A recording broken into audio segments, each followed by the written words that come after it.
ഈ ക്ഷേത്രത്തിൽ വന്നിട്ട് എന്താണ് കാര്യം എന്ന് ചോദിക്കുന്ന ചില ആളുകളുണ്ട്. അതേപോലെ ഈശ്വരനുണ്ടോ എന്ന് ചോദിക്കുന്ന ആളുകളുണ്ട്. എന്താ നിങ്ങളുടെ അഭിപ്രായം? ഈശ്വരൻ എന്ന് പറഞ്ഞിട്ട് അത് ഏത് ഈശ്വരനായിക്കോട്ടെ, ഏത് നിറവും ഏത് ജാതിയോ ഏത് വർഗമോ എന്നൊന്നുമില്ല. ഈശ്വരൻ എന്ന് പറയുന്ന ഒരു ശക്തി ചൈതന്യമുണ്ട് എന്നാണോ ഇല്ല എന്നാണോ നിങ്ങൾ പറയുന്നത്? ഇല്ല എന്ന് പറയുന്ന ആരെങ്കിലും ഉണ്ട് അതിനകത്ത്? അങ്ങനെയൊന്നുമില്ല. ഞങ്ങൾ വെറുതെ ഇങ്ങനെ അമ്പലത്തിൽ വന്നിരിക്കുകയാണ്, ഒരു രസമല്ലേ ഉത്സവത്തിനൊക്കെ വരുമ്പോൾ. അങ്ങനെ തോന്നുന്ന ആരെങ്കിലും ഉണ്ടോ ഇതിനകത്ത് കൈപൊക്കാൻ പറ്റുന്ന? ഈശ്വരൻ ഇല്ല, ഇങ്ങാരും ഇല്ലല്ലേ? മിണ്ടുമില്ല അല്ലേ? പണ്ട് ഞങ്ങൾ സ്കൂളിൽ പഠിക്കുന്ന കാലത്ത് യു പി സ്കൂളിൽ കണക്ക് പഠിപ്പിച്ചായിരുന്ന ഒരു സാറുണ്ട്. അപ്പോൾ അയാൾ കണ്ണൂരുകാരനാണ്. ഞങ്ങളൊക്കെ വയനാട്ടിലാണ് സ്കൂൾ പഠിച്ചത്. അയാൾ കണക്കിൽ നമ്മളെ ഗുണകോഷ്ടകം എന്ന് പറയുന്ന അല്ലേ മനഃപ്പാഠം അറിയാലോ, ഗുണനപ്പട്ടിക പഠിക്കണ്ടേ? അങ്ങനെ 3ൻ്റെയും 4ൻ്റെയൊക്കെ ഒരു 4, 4, 24, 8, 3, 4, 12 എന്ന് പറഞ്ഞ് പഠിക്കാൻ പറയും. അപ്പോൾ 6ൻ്റെത് 7ൻ്റെതൊക്കെ പഠിച്ചുകൊണ്ടിരാൻ പറയും. 20 വരെ പഠിക്കണം. പിറ്റേ ദിവസം ചോദിക്കും. പിറ്റേ ദിവസം ചോദിച്ചിട്ട് പറയാത്തവർക്ക് അടിയാണ്, ഭയങ്കര അടിയാണ്. അതിൽ 2-3 കാര്യങ്ങളുണ്ട്. ഒന്നെന്താണെന്ന് വെച്ചാൽ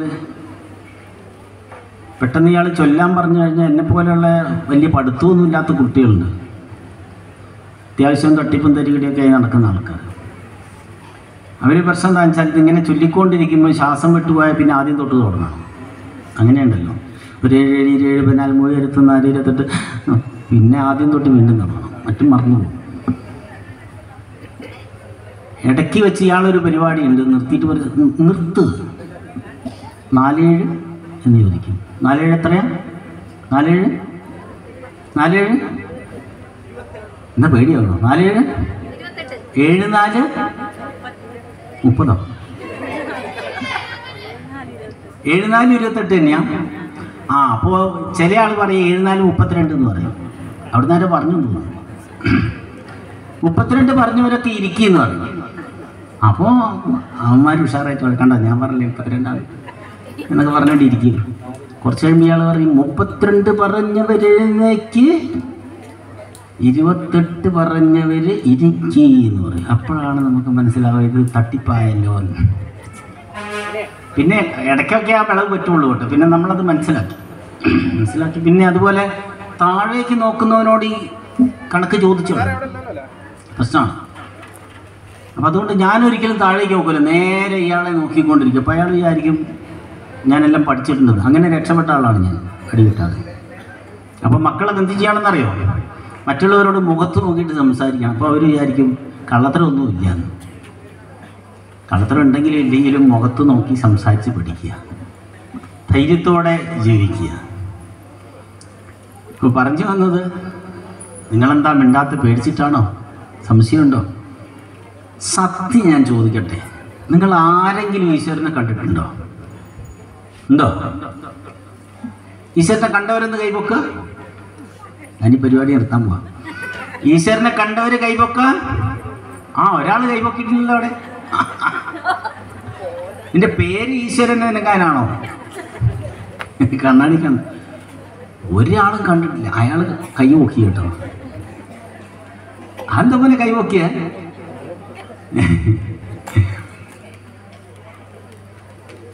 എന്താ നിങ്ങൾക്കൊരു തെളിവുള്ളത് ഈശ്വരനുണ്ട്? എന്തെങ്കിലും തെളിവുണ്ടോ ചോദിച്ചാൽ? എന്താ? എന്തിനാ ക്ഷേത്രത്തിൽ വരുന്നത്? പ്രാർത്ഥിക്കുക. ചെറിയ ആളോട് പറഞ്ഞു കൊടുത്തിട്ടുണ്ട്. ഒരു കാര്യം ഞാൻ പറയാം, അത് ക്ഷേത്രത്തിലാണോ പള്ളിയിലാണോ പള്ളിക്കൂടത്തിലാണോ എന്നൊന്നുമല്ല, എല്ലായിടത്തും ഈശ്വരനുണ്ട്. എല്ലായിടത്തുമുണ്ട്. നമ്മളൊക്കെ ഈശ്വരന്മാരാണ് എന്ന് പറഞ്ഞാൽ ആ ഈശ്വരീയമായ ചൈതന്യം, ആ ശക്തി ഉണ്ടെങ്കിൽ മാത്രമേ നമ്മൾ നിലനിൽക്കുകയുള്ളൂ. നമ്മളിലുണ്ട് ആ എനർജി. അതിനെയാണ് ഗീത പറയുന്നത്, നാസതോ വിദ്യതേ ഭാവ ന ഭാവോ വിദ്യതേ രസത. ഇല്ലാത്തതിനെ ഉണ്ടാക്കാനോ ഉള്ളതിനെ ഇല്ലാതാക്കാനോ കഴിയില്ല എന്നാണ് അതിനർത്ഥം.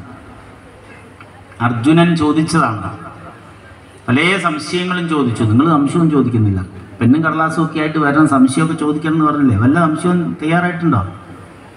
ഓയ് ആ സംശയം വേറെ പണിയില്ലേ? എന്തെങ്കിലും സംശയമുണ്ടോ? ക്ഷേത്രത്തിൽ വന്നിട്ട് എന്താ കിട്ടുക?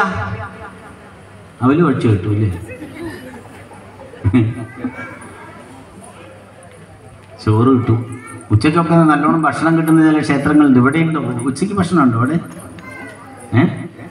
അല്ലേ, ഉത്സവത്തിന് കയറ് കെട്ടിപ്പിടിച്ചിട്ട്, അതാ സംശയം വരുന്നുണ്ട്. കയറ് കെട്ടിപ്പിടിച്ചിട്ട് സെക്രട്ടറിയൊക്കെ ഇങ്ങനെ കണ്ണുർത്തി നിനക്ക് ചേച്ചി തരാ, നിങ്ങൾ ബഹളം വെക്കില്ല, തരാ ചോറുണ്ട് എന്നൊക്കെ പറഞ്ഞിട്ട് എനിക്ക് കാട്ടിട്ടുണ്ട്. അതാ ക്ഷേത്രവുമായിട്ടും നമ്മുടെ വീടുമായിട്ടും ബന്ധപ്പെട്ട് നമ്മുടെ സംസ്കാരത്തിലുള്ള ഒരു ചോദ്യമാണ്. ഡയറക്റ്റ് ക്ഷേത്രമായിട്ട് തോന്നില്ല, പക്ഷെ ക്ഷേത്രവുമായിട്ട് ബന്ധമുള്ളതാണ്. നമ്മുടെ വീടുമായിട്ട്, ജീവിതവുമായിട്ട്, ലോകവുമായിട്ട് ബന്ധമുള്ളതാണ്. ഒരാൾ മരിച്ചാൽ പിറ്റേ ദിവസമാണ് ശവമടക്ക് എങ്കിൽ ഏത് ദിവസത്തെ നക്ഷത്രമാണ് എടുക്കേണ്ടത്? മരിച്ച ദിവസത്തെ നക്ഷത്രം. എന്നാണോ നമ്മൾ നിഷ്ക്രമിച്ചു പോയത്, എന്നാണോ നമ്മൾ ജനിച്ചത്, ആ നക്ഷത്രമാണ് എടുക്കേണ്ടത്. ഇപ്പോൾ പലപ്പോഴും നമ്മൾ പാശ്ചാത്യമായ ജീവിതം കണ്ടുപരിചയിച്ചുകൊണ്ട് ജനിക്കുന്നതാണ് ഭൂരിപക്ഷം, മരിക്കുന്നതിന് അങ്ങനെ എടുക്കാറില്ല. ജനിക്കുന്നതിന് പോലും നമ്മൾ പറയാറുള്ളത് ഡേറ്റ് ഓഫ് ബർത്ത് എന്നാണ്, അല്ലേ? ഇംഗ്ലീഷിൽ SSLC ബുക്കിലൊക്കെ എഴുതിയിരിക്കുന്നത് ഡേറ്റാണ്, തീയതി. സത്യത്തിൽ എടുക്കേണ്ടത് ഏതാണ്? നമ്മൾ ജനിച്ച നക്ഷത്രമാണ് എടുക്കേണ്ടത്. നമ്മുടെയൊക്കെ സർട്ടിഫിക്കറ്റിൽ തീയതിയും മാസവും കൊല്ലവുമാണ് ഉണ്ടാവുക. തീയതിയും മാസവും കൊല്ലവും അല്ല വേണ്ടത്, നക്ഷത്രമാണ്, നാളാണ് എടുക്കേണ്ടത്.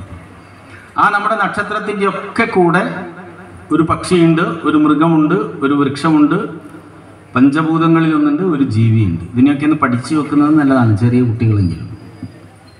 ആ വൃക്ഷത്തിനെയും പക്ഷിയെയും പഞ്ചഭൂതത്തിനെയും ഒക്കെ നമ്മൾ സംരക്ഷിക്കണം.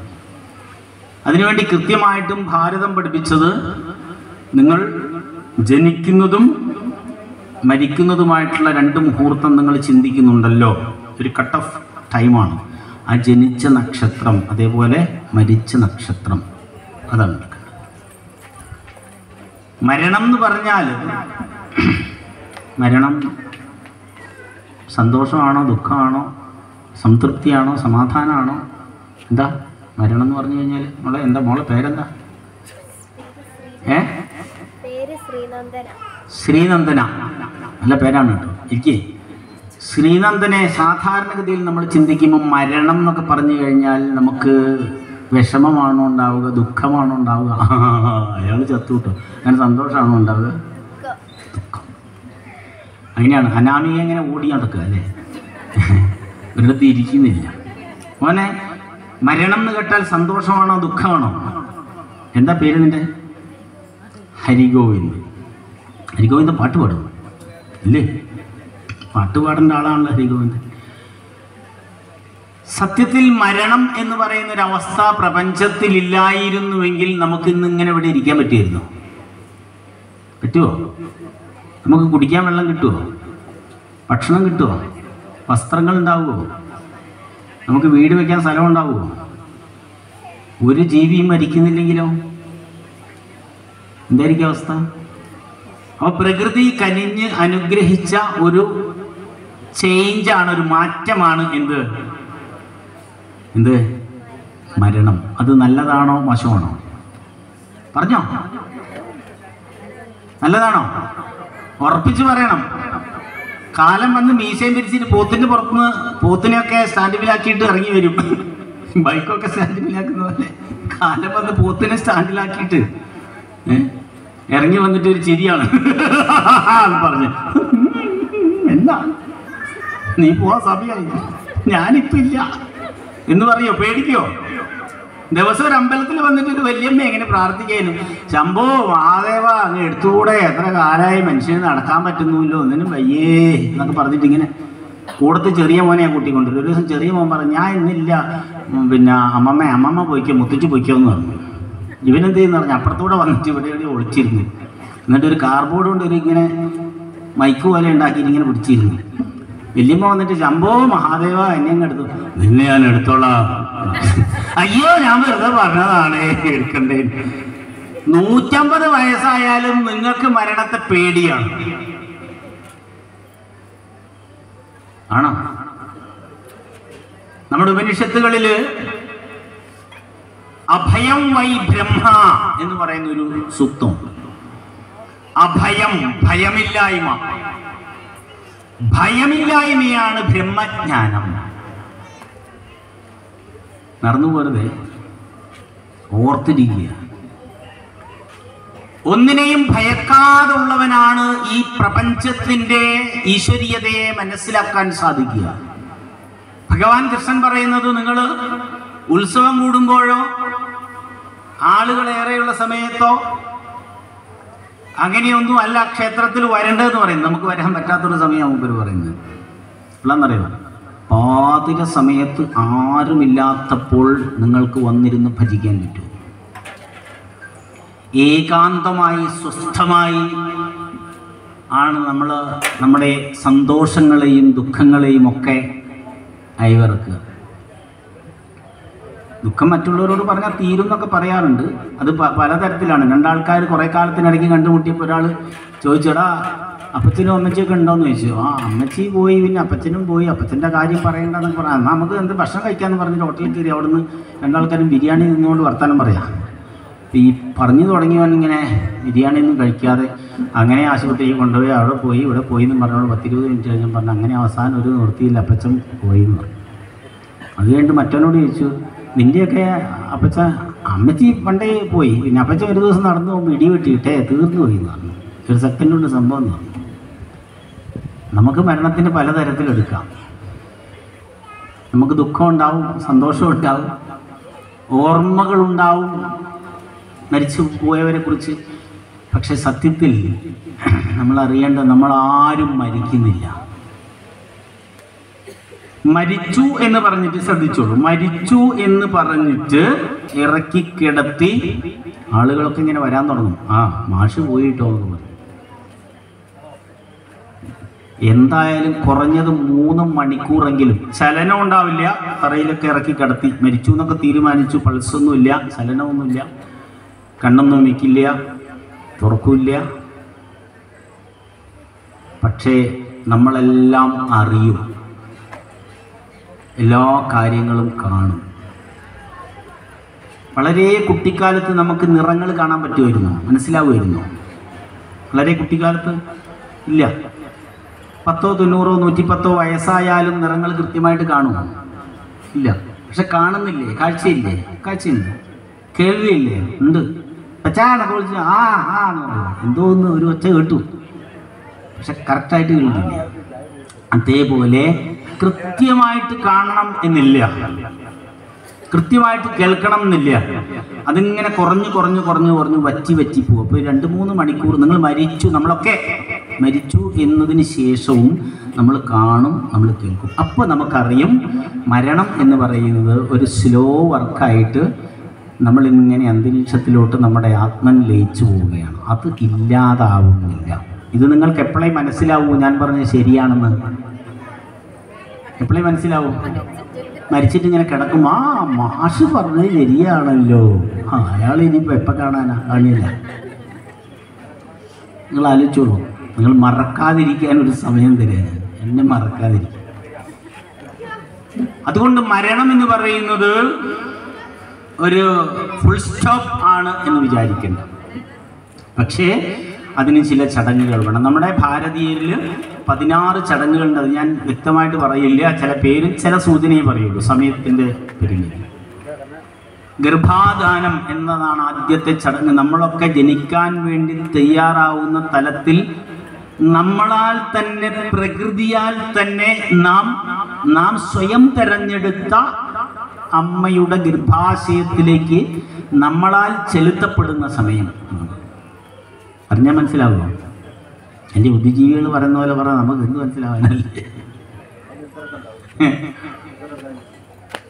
അതായത് ലളിതമായിട്ട് പറഞ്ഞാൽ ഒരച്ഛനോ അമ്മയോ ഒന്നും വിചാരിച്ച മക്കളുണ്ടാവില്ല, ഒരു ഡോക്ടർ വിചാരിച്ചാലും ഉണ്ടാവില്ല. പ്രകൃതി വിചാരിക്കണം. അതായത് ജനിക്കാൻ പോകുന്ന ഒരു ശരീരം സ്വീകരിക്കാൻ പോകുന്ന ആ ജീവൻ വിചാരിച്ചാൽ മാത്രമേ അത് വിചാരിച്ച ഒരു അമ്മയുടെ ഗർഭാശയത്തിൽ എത്തുകയുള്ളൂ. ഇന്നലെ ഞാൻ പറഞ്ഞു നിർത്തി പോയത് അവിടെയാണ്. നിങ്ങളുടെ ആഗ്രഹങ്ങൾ ഒതുങ്ങിയിട്ടില്ല എങ്കിൽ അല്ലേ, ഷവർമ തിന്നണം, മറ്റുള്ളവനെ ചീത്ത വിളിക്കണം, മറ്റവൻ്റെ കണ്ണ് കുത്തി പൊട്ടിക്കണം, ഇനിയും ബിവറേജിൻ്റെ മുന്നിൽ ക്യൂ നിൽക്കണം, കുറച്ചുകൂടെ സീരിയൽ കണ്ടിട്ട് ചാവണം എന്നൊക്കെയുള്ള ആഗ്രഹങ്ങൾ നിലനിന്നിട്ടുണ്ടെങ്കിൽ അതിനനുസരിച്ചുള്ള ഒരു സ്ഥലത്ത്, നല്ല ടി വി ഒക്കെ ഉള്ള സ്ഥലത്ത് തന്നെ അതിന് പറ്റുന്ന ഒരമ്മയുടെ മക്കളായിട്ട് നമ്മൾ ജനിക്കും. അങ്ങനെയാണ് പൂർവജന്മത്തിൽ ചെയ്ത പാപ കർമ്മങ്ങൾ, ദുഷ്കർമ്മങ്ങൾ, ദുഷ്ടതകൾ നിങ്ങൾ ഈ ജന്മത്തിൽ ചെയ്തിട്ടുണ്ടെങ്കിൽ ആലോചിച്ചോളൂ. മറന്നു പോകണ്ട. നന്നായിട്ട് മനസ്സിലിട്ട് നടക്കുകയാണെങ്കിൽ, ഞാൻ പറഞ്ഞ വാക്കുകൾ മനസ്സിലിട്ട് നടക്കുകയാണെങ്കിൽ നിങ്ങളിൽ ഈ ഇരിക്കുന്നതിൽ വല്ലാത്ത ദുഷ്കർമ്മങ്ങൾ, വേണ്ടാത്തനങ്ങൾ, കളവുകൾ, തട്ടിപ്പുകൾ, എന്തൊക്കെ നമ്മൾ അങ്ങനെ പറയുന്ന കാര്യങ്ങളുണ്ടോ ഋണാത്മകമായിട്ട്, അതായത് നെഗറ്റീവായിട്ട് ഇത്തരം കാര്യങ്ങൾ ചെയ്തിട്ടുള്ള ആളുകൾ അതിൻ്റെ ഫലം അനുഭവിക്കാൻ വേണ്ടിയിട്ട്, അതിൻ്റെ തുടർച്ചയ്ക്ക് വേണ്ടിയിട്ട് പറ്റുന്ന രീതിയിൽ ജനിക്കും. പുനർജന്മം നൽകും, ഉറപ്പാണ്. അതെപ്പോഴാണ് നിങ്ങൾക്ക് മനസ്സിലാവുക ഞാൻ പറഞ്ഞ് ശരിയാണെന്ന്? അടുത്ത ജന്മം വന്നിട്ട് അങ്ങനെ കഷ്ടപ്പെട്ട് നടക്കുന്നു. പട്ടിയായിട്ടായിരിക്കാം, പൂച്ചയായിട്ടായിരിക്കാം, കൃമിയായിട്ടായിരിക്കാം. അത് ചിന്തിക്കാൻ പറ്റുമെങ്കിൽ ഇങ്ങനെ വിചാരിക്കും, മാഷ് ഇപ്പോൾ ഏതെങ്കിലും അമ്പലത്തിൽ പ്രഭാഷണം നടത്തുന്നുണ്ടാവുക? ഇല്ല, അയാൾക്ക് പുനർജന്മമൊന്നുമില്ല, അയാളങ്ങ് ബ്രഹ്മത്തിൽ ലയിച്ചു. നമ്മൾ അറിയേണ്ടത്, നമ്മളെ ലോകത്തിൽ ഒരു ജീവിയോടും മതത്തിൻ്റെ പേരിലോ, രാഷ്ട്രീയത്തിൻ്റെ പേരിലോ, ജാതിയുടെ പേരിലോ, വർഗത്തിൻ്റെ പേരിലോ, വർണ്ണത്തിൻ്റെ പേരിലോ, പ്രത്യയശാസ്ത്രങ്ങളുടെ പേരിലോ ഏതെങ്കിലും തരത്തിലുള്ള വിവേചനങ്ങളോട് കൂടിയിട്ട് നിങ്ങൾ ജീവിക്കുന്നുവെങ്കിൽ നിങ്ങൾക്ക് ഈ ലോകത്തിനോട് വിദ്വേഷമാണ്. പണം കൊണ്ട്, പ്രതാപം കൊണ്ട്, സ്ഥാനമാനങ്ങൾ കൊണ്ട് മറ്റുള്ളവരെ അംഗീകരിക്കുകയോ അംഗീകരിക്കാതിരിക്കുകയോ അവരെ ഇകഴ്ത്തുകയോ അവമതിക്കുകയോ അവമാനിക്കുകയോ ഒക്കെ ചെയ്താണ് നമ്മൾ കടന്നു പോകുന്നത് എങ്കിൽ പുനർജന്മം ഉറപ്പാണ്. നിങ്ങളും അത്തരത്തിൽ അനുഭവിച്ചേ പറ്റൂ. പേടിപ്പിക്കാൻ പറയല്ലേ, ഇത് ഭാരതത്തിൻ്റെ ശാസ്ത്രമാണ്. ഇതറിയാൻ ഒരൊറ്റ വഴിയേ ഉള്ളൂ. ഞാൻ പറഞ്ഞു, നിങ്ങൾ മെഡിറ്റേഷൻ പ്രാക്ടീസ് ചെയ്യുക, ധ്യാനം. ഞാനീ പറയുന്നത് എൻ്റെ ജീവിതത്തിൽ നടപ്പാവുന്ന കാര്യം മാത്രമേ ഞാൻ അങ്ങോട്ട് പറയുള്ളൂ. അതിന് നല്ല സ്ഥലമാണ് ക്ഷേത്രം. ക്ഷേത്രത്തിൽ വന്നാൽ സ്വയം തിരിച്ചറിവ് ഉണ്ടാവും. സ്വയം തിരിച്ചറിവ് ഉണ്ടാവാൻ ശൂന്യ മനസ്സോടുകൂടി വരിക, ശൂന്യമായ ശരീരത്തോടുകൂടെ വരിക. ശരീരബോധവും മനസ്ബോധവും ഉണ്ടാവരുത്. എന്ന് പറഞ്ഞാൽ രണ്ട് കഥ പറയാം. ഭാഗവതത്തിലൊക്കെ നമ്മൾ കേട്ടിട്ടുള്ള, മഹാഭാരതത്തിൽ കേട്ടിട്ടുള്ള, നമ്മളെല്ലാം കേട്ട കഥകളാണ്.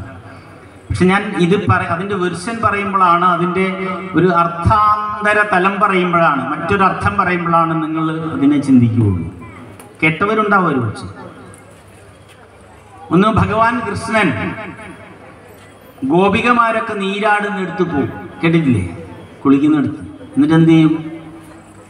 അവരുടെ അവസര കുപ്പായൊക്കെ എടുത്തിട്ട് ആലിൻ്റെ പുറത്ത് കെട്ടി വെച്ചിട്ട് അവിടെ കയറിയിരിക്കും. അവസരം അവർ കുടുങ്ങും. എന്നിട്ട് പറയും, നിങ്ങൾ കയറി വാ, കയറി വാന്ന്. അത് 10 or 25 വയസ്സുള്ള സമയത്തല്ല കേട്ടോ. ആദ്യമായിട്ട് ലോകത്തിൽ പീഡനം നടത്തിയതിന് ശ്രീകൃഷ്ണൻ ഭഗവാനാണെന്ന് പറയണ്ട, വളരെ കുഞ്ഞായ സമയത്താണ്. എന്താണെന്നറിയോ? നമ്മൾ നാണം ഉണ്ടെങ്കിൽ അതിനർത്ഥം നമുക്ക് ശരീരബോധമുണ്ട് എന്നാണ്.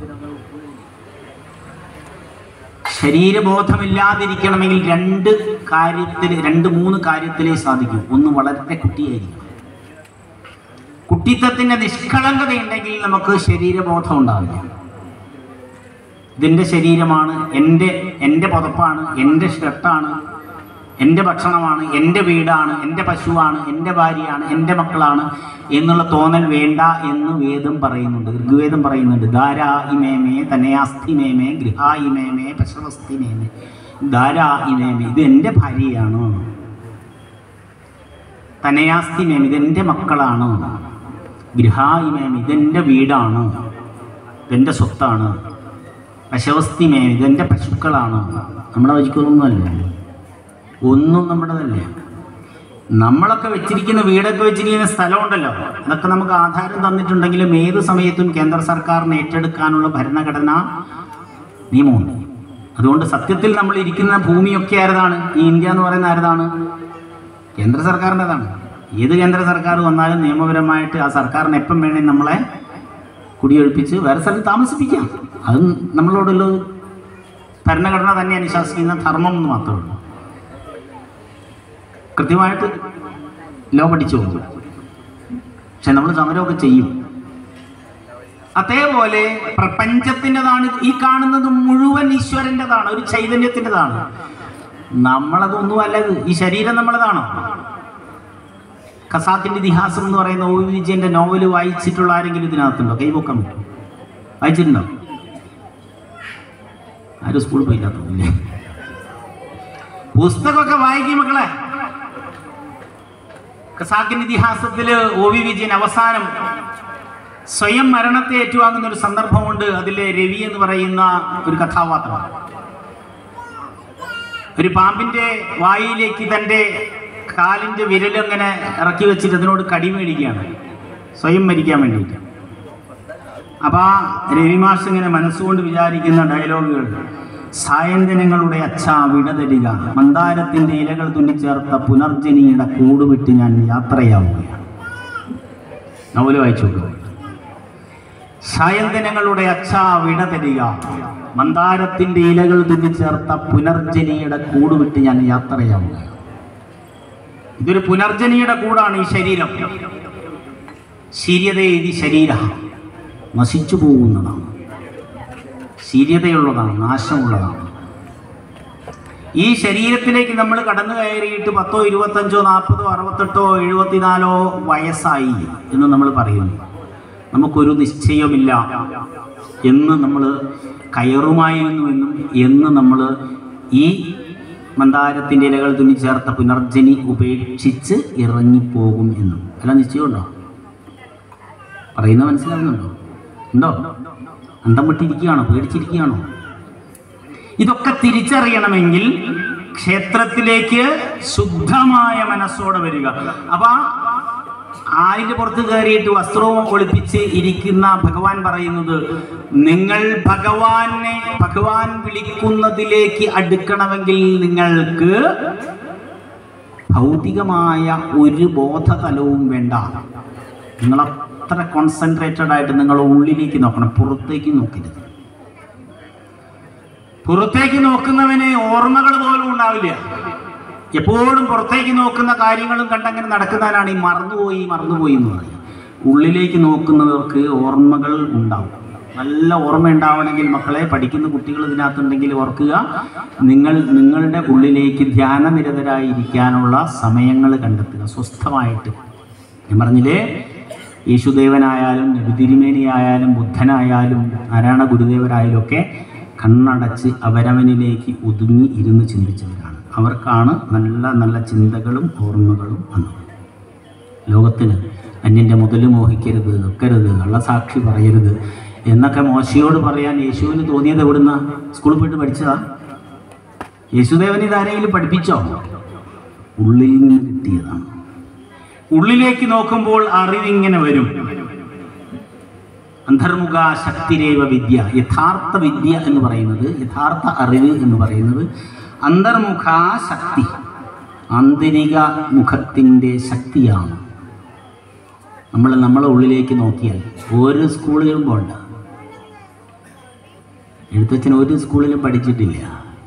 എഴുത്തച്ഛൻ്റെ അധ്യാത്മരാമായണം കിളിപ്പാട്ടിൽ കോഴിക്കോട് സർവകലാശാലയിൽ മാത്രം 30, 40, 50 PhD എടുത്ത ആളുകളുണ്ടാവും. അവരെത്ര പഠിച്ചിട്ട് PhD എടുക്കുന്നത്? എഴുത്തച്ഛന് സ്കൂളിൽ പോയോ? ഇല്ല.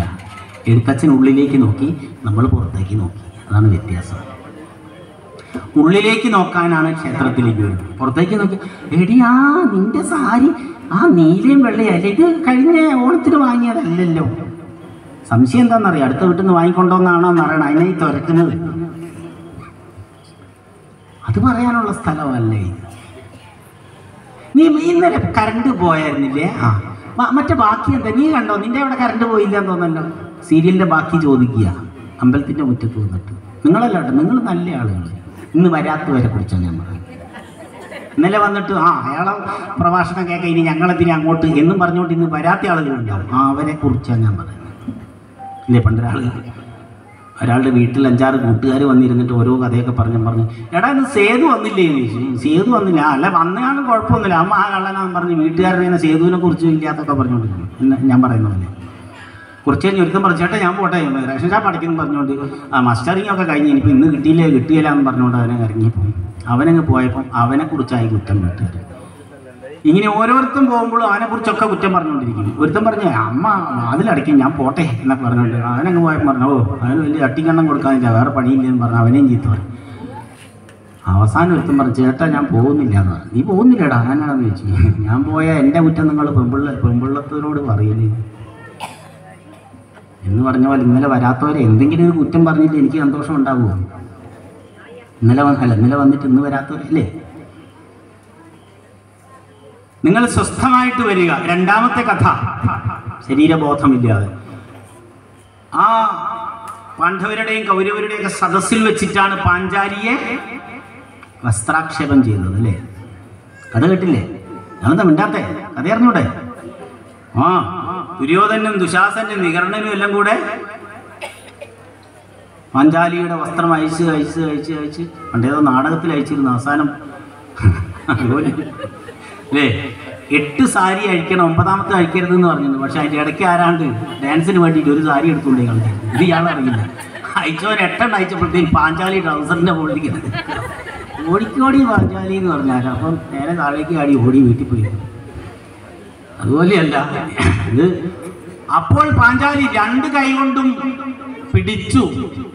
പിടിച്ചിട്ട് കിട്ടുന്നില്ല. പിന്നെ 1 കൈ കൊണ്ട് മുറുക്കെ പിടിച്ചിട്ട് ഭഗവാനെ വിളിച്ചു. ഭഗവാൻ കേട്ടില്ല. റേഞ്ചില്ലാഞ്ഞിട്ടല്ല. നമ്മളിപ്പോൾ ചേട്ടാ എവിടെയുള്ളേ? റേഞ്ചില്ല എന്ന് പറയാം. അതും നമ്മൾ കേൾക്കുന്നുണ്ട്. എടി ഇവിടെ റേഞ്ചില്ലടി, നിങ്ങൾ റേഞ്ചില്ല എന്ന് പറയുന്നത് ഞാൻ കേൾക്കുന്നുണ്ടല്ലോ. ഇല്ല റേഞ്ച് കിട്ടുന്നില്ല. എന്തോ കള്ളില്ലാതിരിക്കും. അതുപോലെയല്ല, ഭഗവാനെ എപ്പോൾ വിളിച്ചപ്പോഴാണ് ഭഗവാൻ മുന്നിൽ വന്നത്? പാഞ്ചാലിക്ക് മനസ്സിലായി, ഞാൻ പിടിച്ചു വെച്ചാൽ നിൽക്കുന്നതല്ല എൻ്റെ ഈ മേലങ്കികളൊന്നും. നമ്മുടെ വസ്ത്രം പോലെയാണ് നമ്മുടെ ശരീരം. നിങ്ങൾ എത്ര പിടിച്ചു വെച്ചാൽ, പോസ്റ്റ് മോഡേൺ മെഡിക്കൽ സയൻസിന് എത്ര വാനോളം വളർന്നാലും ശരി, മരണത്തിനെ തടയിടാൻ നിങ്ങൾക്ക് ആവില്ല മക്കൾ. കാരണം പ്രകൃതിയുടെ ഒരു ചൈതന്യമുണ്ട് ഇതിൻ്റെയൊക്കെ പിന്നിൽ. ഒരു എഞ്ചിനീയറുണ്ട്, ഒരു ഡോക്ടറുണ്ട്, ഒരു വക്കീലുണ്ട്, ഒരു കോടതിയുണ്ട്, ഒക്കെയുണ്ട് പ്രപഞ്ചത്തിന്. അവിടെയാണ് നമ്മൾ ചിന്തിക്കേണ്ടത്. നമ്മുടെ മതകലഹങ്ങളും ജാതി സ്പർദ്ധകളും വിഷയങ്ങളുമൊക്കെ വിഷം ചീറ്റിക്കൊണ്ട് മക്കളെ കൊല്ലുകയും അച്ഛനെ കൊല്ലുകയും അമ്മയെ കൊല്ലുകയും കിണറ്റിലെറിയുകയൊക്കെ ചെയ്യുമ്പോൾ നിങ്ങൾ കണ്ടതിനപ്പുറത്ത് ഒരു കോടതിയും ജഡ്ജിയുമുണ്ട്. അതിനെക്കുറിച്ചാണ് ഞാൻ പറയുന്നത്. അതിനെ കോൺസെൻട്രേറ്റ് ചെയ്യാം ക്ഷേത്രങ്ങളിലേക്ക്. 2 കൈയും വിട്ട് വിളിച്ചു, ഭഗവാനെ കൃഷ്ണ എന്ന് വിളിച്ചപ്പോൾ കൃഷ്ണൻ രാധയോട് പറഞ്ഞു, ഇത് ഞാൻ ഇപ്പോൾ വരാം. കൃഷ്ണൻ എവിടെ വന്നാ നിന്നത്? സെക്കൻഡ് കൊണ്ട് പാഞ്ചാലിയുടെ മുമ്പിലാണ്. വസ്ത്രം അഴിച്ചിട്ട് തീർന്നില്ല. പിന്നെ നിങ്ങൾ വിളിക്കുകയാണെങ്കിൽ അങ്ങനെ വിളിക്കണം. ഇല്ലേ വരില്ല. നിങ്ങൾ ഒരു പള്ളിയിൽ പോയി വിളിച്ചിട്ടും കാര്യമില്ല, ഒരു ക്ഷേത്രത്തിൽ പോയി വിളിച്ചിട്ടും കാര്യമില്ല. ഒരു ഭൗതികമായ ബോധവുമില്ലാതെ ഒന്ന് വിളിക്കുക. അങ്ങനെ വിളിക്കാൻ വരുമ്പോൾ ശുദ്ധമായിട്ട് വരണതാ പറഞ്ഞത്.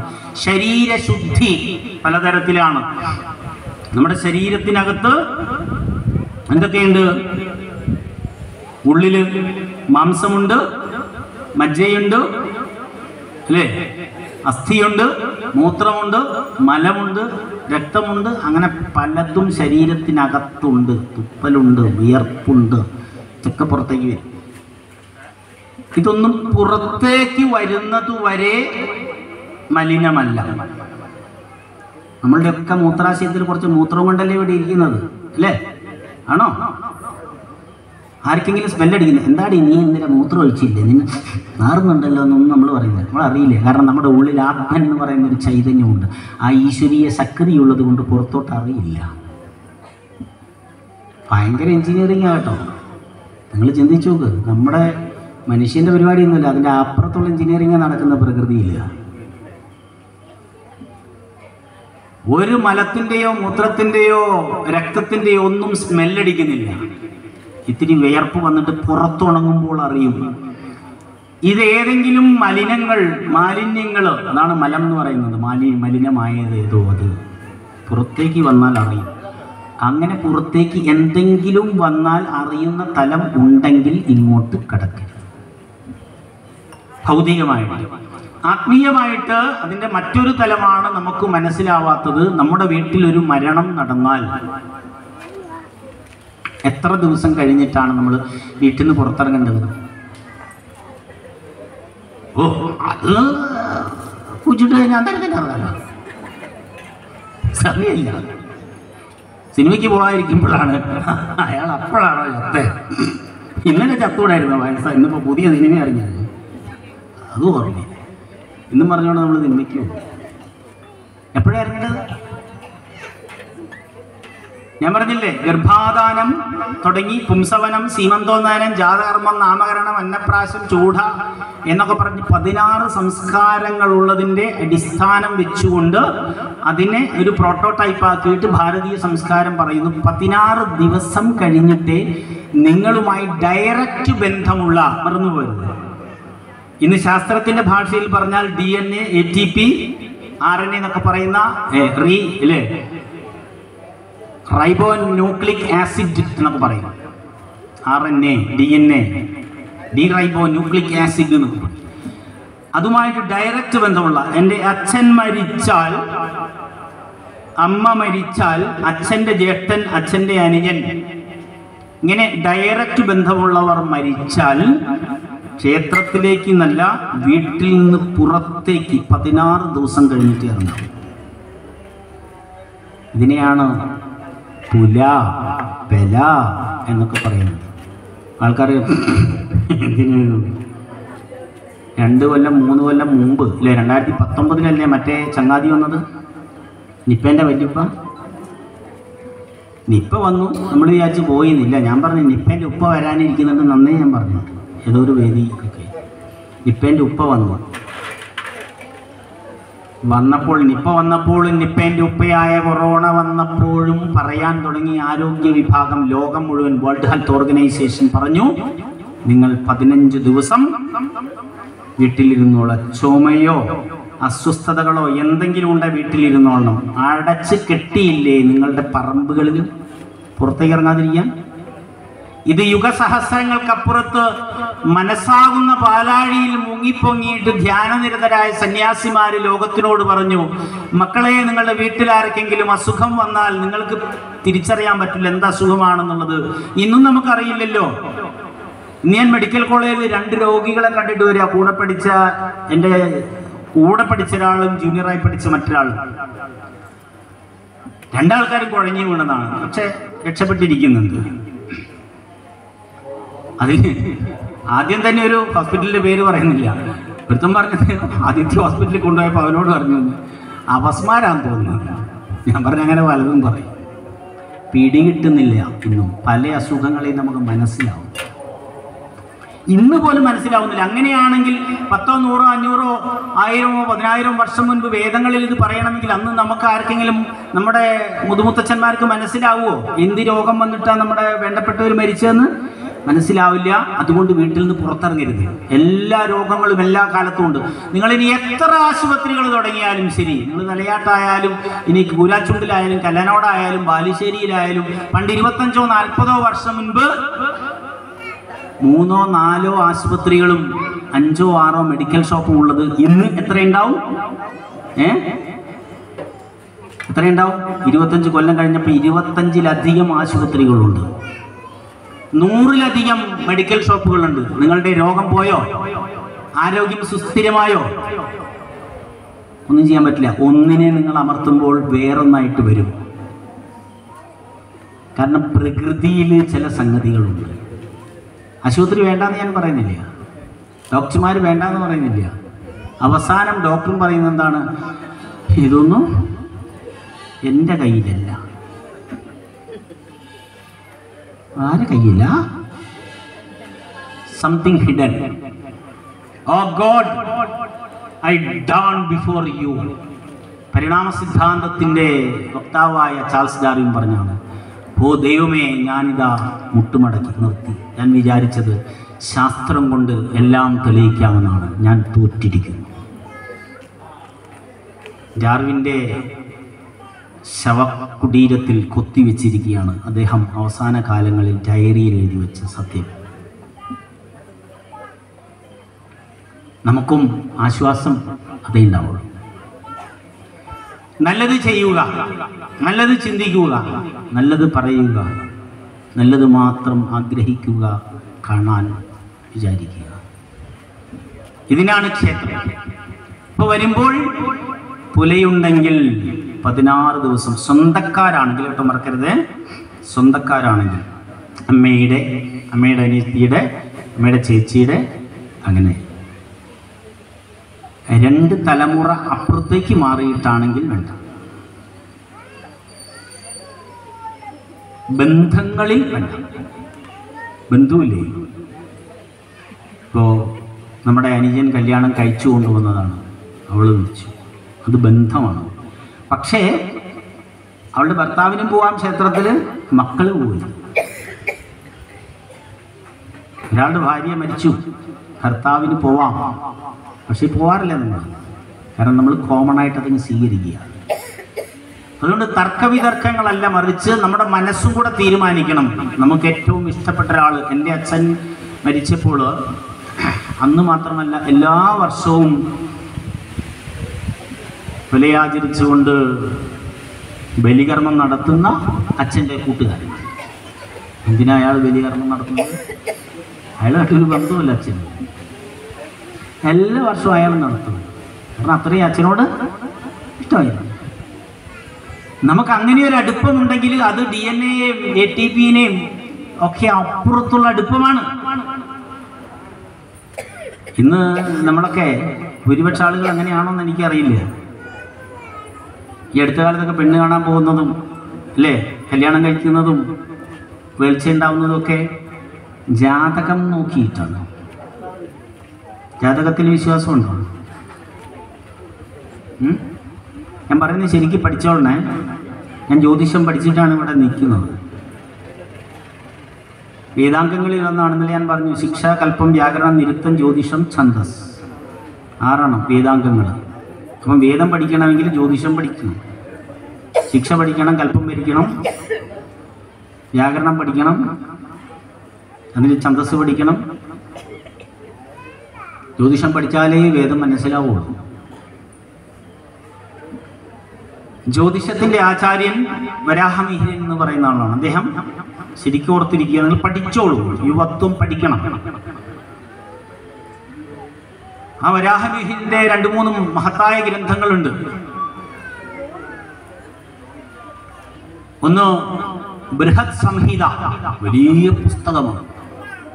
ബൃഹത് സംഹിത പഠിച്ചാൽ നമ്മുടെ മുന്നിൽ വന്ന് നിൽക്കുന്ന ആളുടെ കണ്ണും മൂക്കും കൈയുടെ വിരലും കാലിൻ്റെ വിരലും കണ്ടാൽ അറിയാം അയാളാരാണ്. എൻ്റെ മുന്നിൽ നിൽക്കുന്നവൻ കള്ളനാണോ എന്ന് മനസ്സിലാവും.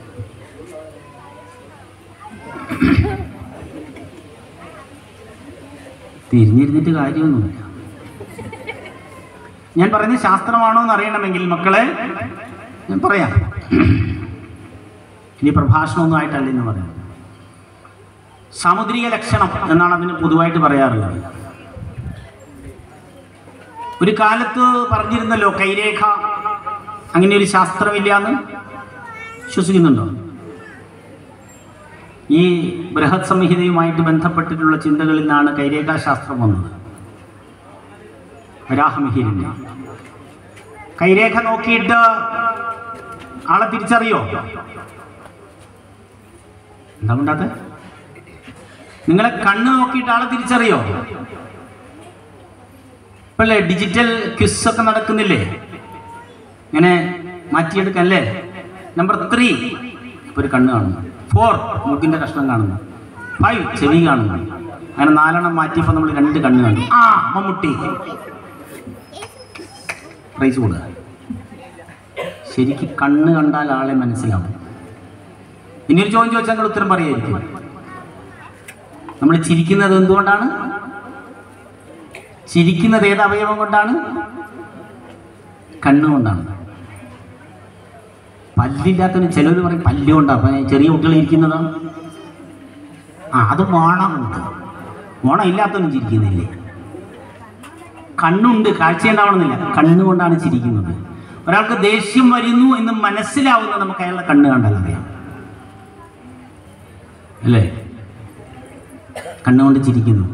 നമ്മുടെയൊക്കെ കണ്ണിൻ്റെയും കൈരേഖയുടെയും അടയാളം എടുത്തിട്ട് നമുക്കൊരു ആധാർ കാർഡുണ്ട്. നിങ്ങൾ ഇതിലെ പോയാലും അതിലൂടെ കണ്ടുപിടിക്കും നിങ്ങളാണ് എന്ന്. അപ്പോൾ എന്നെപ്പോലെ കൈരേഖയുള്ള ഒരാൾ ലോകത്തിൽ വേറെ ഇല്ല. എൻ്റെ കണ്ണുള്ള ഒരാൾ ലോകത്തിൽ വേറെ ഇല്ല. ഇതാണ് സാമുദ്രിക ലക്ഷണം. എൻ്റെ മൂക്കുള്ള ഒരാൾ ലോകത്തിൽ വേറെ ഇല്ല. ഇനി കൈരേഖയും കണ്ണുമൊന്നും വേണ്ടിയല്ല. കുറെ കാലം കഴിഞ്ഞാൽ അറിയാം, നമ്മുടെ മൂക്ക് കണ്ടാൽ മതി ആളെ പിടിക്കും, നമ്മളെ വിരൽ കണ്ടാൽ മതി ആളെ പിടിക്കും, അല്ലേ? ഇപ്പം നമ്മൾ ലോക്കൊക്കെ മൊബൈലിന് മുതൽ ലോക്ക് വരെ ഇല്ലേ?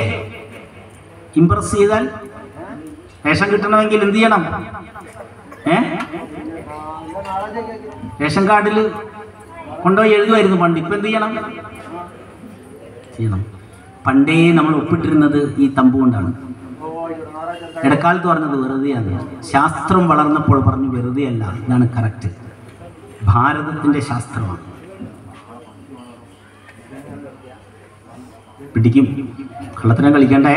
ഇതിനൊക്കെ നല്ല സൈബർ സിസ്റ്റങ്ങളുണ്ട്. ഇത് ഡെവലപ്പായിക്കൊണ്ടിരിക്കുക. കളവ് കളിക്കുകയും ചെയ്യരുത്. ചിന്തിക്കാൻ വേണ്ടി പറഞ്ഞാണ്.